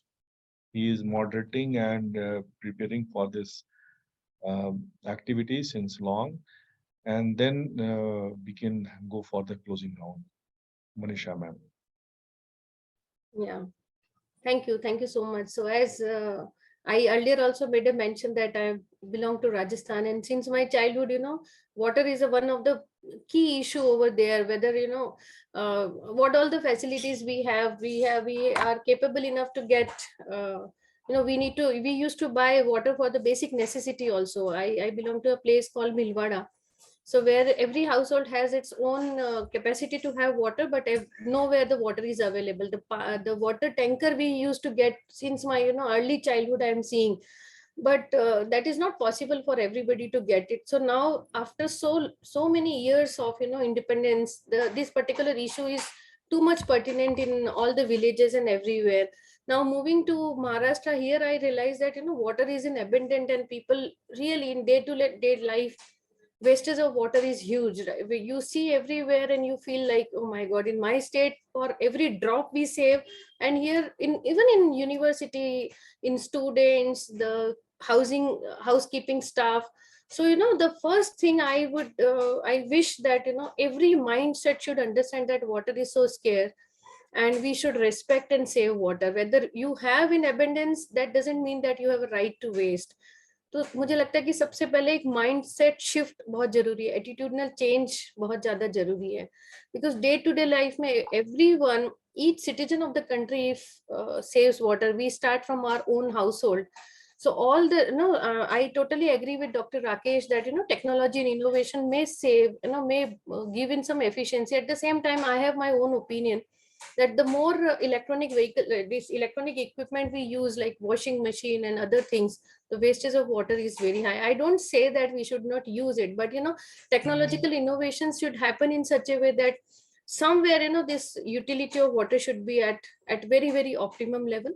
Now we all are talking about AI, blockchain technology, traceability, these all new interventions where sustainable development goals can be achieved, but it looks like unachievable because common public doesn't understand all these things. So somewhere what should be done at every university, like for example at Sri Balaji University, we have we are doing small steps. Rainwater harvesting is one of the first step in order to save water. So my urge to the entire forum and the common citizen is that we all should try our best, and then how to conserve water and save water we should do. As so many pertinent questions are there that people are predicting by 2050 things would be like that. So let's pray and let's make all the efforts that that situation should not come, and everybody should because water is an essential commodity and a natural resource, but we all should have, and this is a basic right, that we all should have clean and safe water. So I think with the great efforts of CNRI, since now we are a part of CNRI, so I think that in this particular year, as Binodji was asking, that what should be done so that on next 22nd March 2024 something would be there. So on behalf of Sri Balaji University, I would like to say that we are ready to take up some projects. We are ready to get some students from our universities and some faculty members and all the people, where we can put some kind of action research project and actually do some experiment and showcase on the next water day celebration of next year, that with all these efforts, as Dr. Rakesh mentioned, so we are also going to have our e-cell in place. So from small efforts, what can be done, we are going to do it. I request Vinita ma'am also to kindly guide with all her experience that what can be done, although so many policies are in place, but then where is the gap? So we really want to bridge the gap and do something. So in 1 year's time, let's have some action plan and show it to the people that yes, this can be achieved. So this is what all from my side, which I really truly feel as a citizen of my country. Sorry, no, I just wanted to say that universities are a great great places to actually do this awareness drive across the country. And if you look at international universities and the way they have showcased certain sustainability initiatives, I think we can replicate that in our universities as well, even if it doesn't contribute much to the quantum of how much we collect or generate or treat. But at least in terms of optics and in terms of awareness and sensitization of the student community towards sustainability initiatives, I think that will go a long way. So probably I'll also be in touch with CNRI to see how we can spread this, these initiatives of the private and government across universities. Maybe Kesh and all of us can sit together and plan out a campaign. Yeah, thank you, ma'am. Thank you so much. Because at the last moment is required, in order to achieve the objective by 2030. Yeah, thank you. Thank you. I think Ms. Hariharan was little, she was very reserved in introducing her. She is one of the leader in this sector, in developmental sector, and has handled Rural-Urban from front, Rural-Urban Mission, and various other initiatives from the Ministry of Rural Development, and alumni of lacunae in Singapore. And still, not only the public policy, but in a very difficult state, Kerala is working with the masses for various, transformation, especially with the women, the kind of social transformation and political empowerment. She also heads a strategic, stakeholder department of one of the largest transnational corporation, the Coke, and she has been into the World Bank, consulted various ministries, created different cabinet notes, different policies, especially the MSME ramp. So I'm most thankful that she's here and she has spoken. And in future also, I want that especially the University Lehigh and the Lehigh University USA, Elena is not here, and Manisha ma'am to take good help of her experience and her expertise, to educate the students and create leaders, especially female leaders in this sector. So this Thank is you so one much thing for which I your wanted to add. yeah. And we have here the secretary of Rashtriya Kisan Progressive Association from Chidawa, Rajasthan. I think Rakesh is here. Rakesh also belongs to the Chidawa, and I am having half house in house in Chidawa, Rajasthan.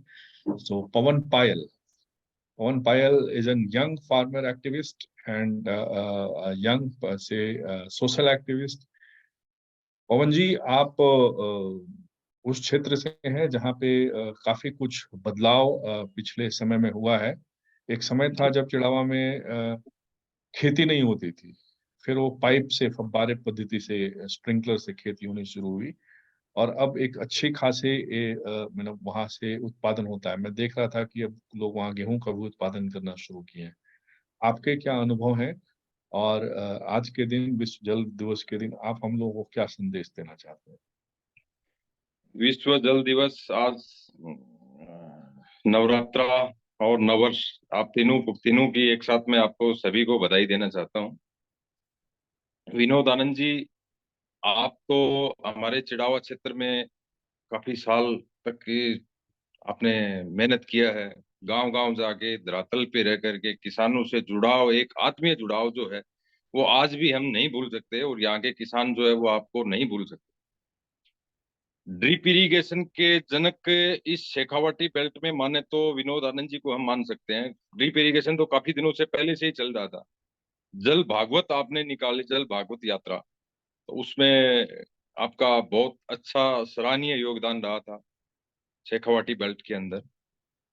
और मैं ये मानता हूं कि आपने एक अलग मिसाल यहाँ पे जो थी किसानों के लिए, खेती का तजुर्बा सिखाया आपने इस जगह पे। खेती को मेडिसिनल प्लांट्स में कैसे खेती करें, अपन कम पानी वाली खेती, अधिक किसान का प्रॉफिट कैसे हो, प्रोसेसिंग उसका कैसे हो, तो वो आपने हमें सब कुछ सिखाया है, तो उसके लिए हम आपके बहुत बहुत आभारी।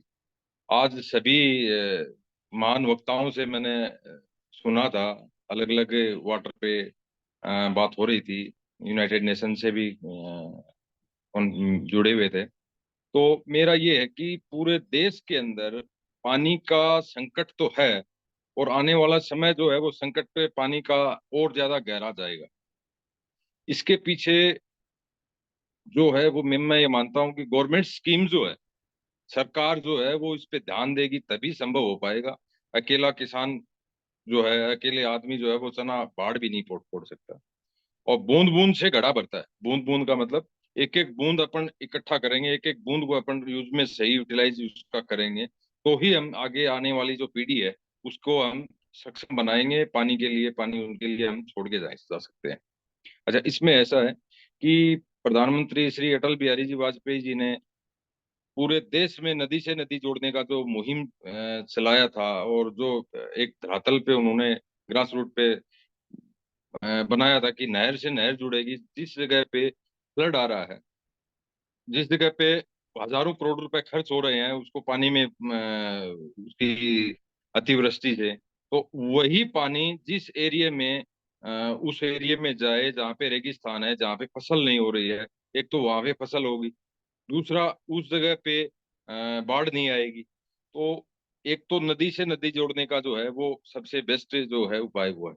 दूसरा, एक जो सरकारी स्कीम्स जो चल रही हैं जैसे सोख्ती कुइया, तो इस पे सरकार हजारों करोड़ रुपए खर्च कर रही है और हर साल करती है, हर गांव गांव में करती है, हर पंचायत में करती है। तो जहां तक मेरा मानना है कि सरपंच, प्रधान, सारे वो एक सारा मिल के ग्राम सेवक, इसमें सभी की सहभागिता होती है। वो मात्र 6 से 7 महीने चलती है, साल भर कोई चले तो एक बहुत बड़ी बात है। उसका पैसा जल मिशन के अंतर्गत वो दुरुपयोग हो रहा है। तो कम से कम 5 साल जो कुएं पे आज सरकार 10,000 रुपए 20,000 रुपए खर्च कर रही है, वो कम से कम 5 साल तो चले, ज्यादा नहीं चले तो कम से कम 5 साल तो वो चले, कागजों में खाना पूर्ति हो रही है जल जल मिशन के अकॉर्डिंग, इसके अंतर्गत। तो एक उसका भी जो है वो पॉइंट है कि इसको भी सही दिशा में इसका कार्य करवाया जाए। खेती में ड्रिप इरिगेशन है, सबसे ज्यादा यूजेज होता है खेती के अंदर पानी का। तो ड्रिप इरिगेशन से यदि अपन खेती करेंगे, बूंद बूंद से सिंचाई पद्धति करेंगे, तो जमीन की फर्टिलिटी है वो भी बढ़िया रहेगी, प्लांट की ग्रोथ भी अच्छी होगी, पानी भी कम लगेगा, प्रोडक्शन भी बहुत अच्छी आएगी। तो एक सभी किसानों को, और जो इसमें जो वेस्ट पानी ज्यादा निकालते हैं उनको सभी को मेरा यही है कि एक हर घर में सोखती कुएं होनी चाहिए, जो भी पानी आए ड्रेनेज हो उसके अंदर चला जाए, फिल्ट्रेशन हो गए, उसके बाद में वो बाहर आ जाए। तो मैं और विनोद जी हैं ही हैं, और सभी से मैं यही आग्रह करूंगा कि आपका जो ये सेशन था बहुत अच्छा लगा और बहुत कुछ सीखने को हमें मिला। धन्यवाद सर। बहुत बहुत धन्यवाद। मैं सीएनआरआई की तरफ से सबसे पहले जो हमारी टेक्निकल टीम है उनका तो मैं किन शब्दों में धन्यवाद करूं, शब्द कम है हमारे पास। आप सबका बहुत बहुत धन्यवाद। आप सबका मैं चाहूंगा कि Manisha ma'am take his names and thank him individually. Okay, so finally we have come to the last part of this event. So all the participants who are there since morning with us. So as Binodji has rightly mentioned that to begin with, I would like to thank first and foremost important our technical team. I can see Imon is here. Mr. Imran, who is the leader of the team, and Imon is one of the most active person who has created right from I think past 1 week we are working on that in terms of actually showing it to the all the platform. Imon, would you like to say something? Your experience, as yesterday only I got to know that Imon was previously also closely connected with water institution. So Binodji, with your permission, I would like to Please. invite Imon, and just for 2 minutes, he would like to share his experience. Please, all of them, whomsoever he wants. Thank you so much, ma'am.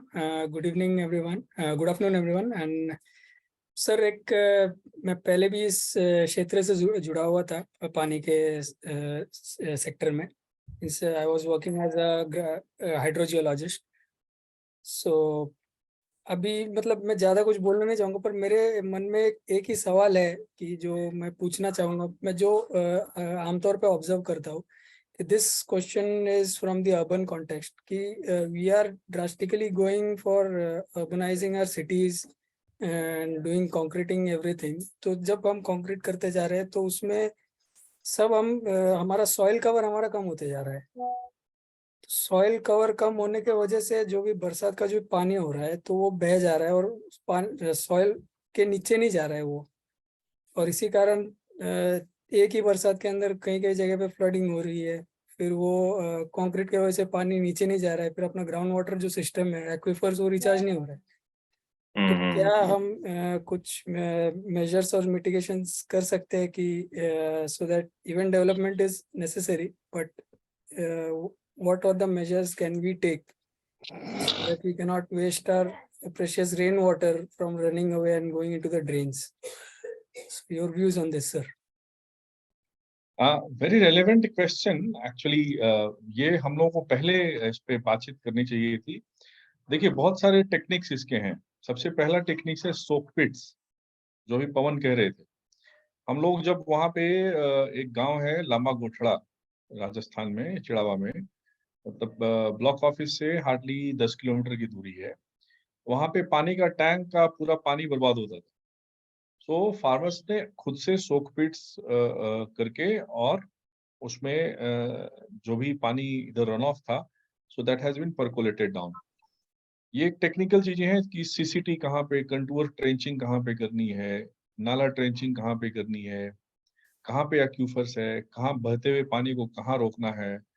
आज हम लोगों ने उमा शंकर पांडे जी को बहुत नहीं सुना, उन्होंने इसके ऊपर ही काम किया है कि जहाँ पॉन्ड है उसको कैसे रिजुविनेट करना है, एक्यूफर्स हम कैसे रिचार्ज करें। तो ये प्रॉपरली हाइड्रोजियोलॉजी की टेक्निक है इसमें। वहीं पे हम catch the water where it falls, this is what the philosophy is. तो अपने आप जो रन ऑफ पानी का होता है उसको रोक करके और पेड़ के माध्यम से और इवन जो ग्रेजिंग हो रही है उसको रोकना होगा, ताकि पानी का ज्यादा से ज्यादा रन ऑफ रुके। जो हमारे पास पानी आ रहा है वो भगवान की देन है, जब तक उसको हम रोकेंगे नहीं तब तक वो पानी नीचे परकुलेट नहीं होगा। ये तो हुई गांव की बात। शहरों में जो निर्माण कार्य हो रहे हैं वो सस्टेनेबल नहीं है, अमिताभ कुंदू सर भी कह रहे थे। तो जो बिल्डिंग के स्ट्रक्चर्स हैं या पेवमेंट्स हैं या पैदल चलने की जो जगह है, या जहां भी हम एक प्रोजेक्ट मोड में उसको कॉन्क्रिटाइज तो कर देते हैं, लेकिन परकोलेशन का के लिए उसमें कुछ हम स्पेस छोड़ते नहीं है। It's a very dangerous thing which we need to stop with while we talk about the smart cities, and it is not sustainable. So for the sustainable cities, Ma'am Hariharan has done a lot of work. So she will also agree with me that we have to create a structure which would be sustainable, not the unsustainable. सब जगह अगर हम patch लगा देंगे तो then there will be trouble. And there are various European countries, means उनके यहाँ क्या है कि वो पेमेंट बनाते हैं लेकिन बीच में वो जगह छोड़ देते हैं पानी को परकोलेट करने के लिए। That what I have seen in Southeast Asia also. लेकिन हमारे यहाँ क्या है, थोड़ी सी दिक्कतें ज्यादा है, हम लोग थोड़ा इस पॉलिसी पे बहुत कुछ कर नहीं पाए। दूसरा है कि जो डैम हम बना रहे हैं, तो स्मॉल इज ब्यूटीफुल, बड़े बड़े डैम बनाने से अच्छा है कि हम छोटे छोटे डैम बनाएं। हमारे एक मेंबर हैं वानराई, उन्होंने जैसे चेक डैम बनाना शुरू किया, तो वो मिट्टी वो बनराई बंड बनाते हैं, आप महाराष्ट्र में काफी मशहूर है वानराई बंड। तो that is a very good technique at village level that can be done.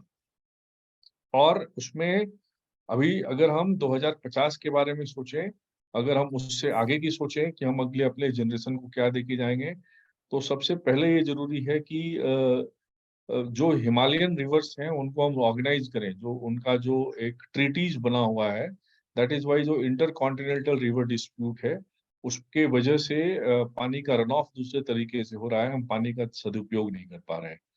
और भी इश्यूज हैं इसमें, और भी बातें इसमें की जा सकती है, हम लोग लंबे समय के लिए जुड़ेंगे।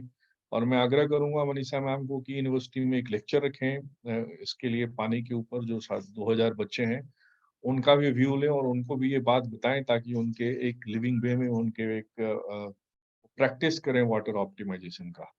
तो फिलहाल तो इतनी बात ही कही जा सकती है। Now I request Manisha ma'am to give the closing remark and to close the proceedings. Right, yeah. Thank you, Binod sir, for giving your views. Of course, yeah, we are planning to do it, and you, as I was mentioning with you that tomorrow only we are going to sign up MOU with Smart City Mission. So one of the agenda would be, water is one of the agenda of Smart City Mission in terms of making the cities sustainable. So at SBUP, we are very keen that each student who is studying at SBUP and each stakeholder of SBUP should participate in order to make the sustainable development goals in practice. So with this, I would just like to propose formal vote of thanks. So first and foremost, we are very, very thankful to United Nations for giving us this opportunity to conduct this virtual side event. And more than, of course, United Nations, since it is one of the agency which, taking the entire world towards the sustainable development goals. Mr. Binod Anand and the complete team of CNRI, who has taken the initiative and thought of, we should participate in this water conference and becoming an agency and represent our country at world level, that yes, we are also equally aware and very, very, eager to participate and contribute in this particular forum.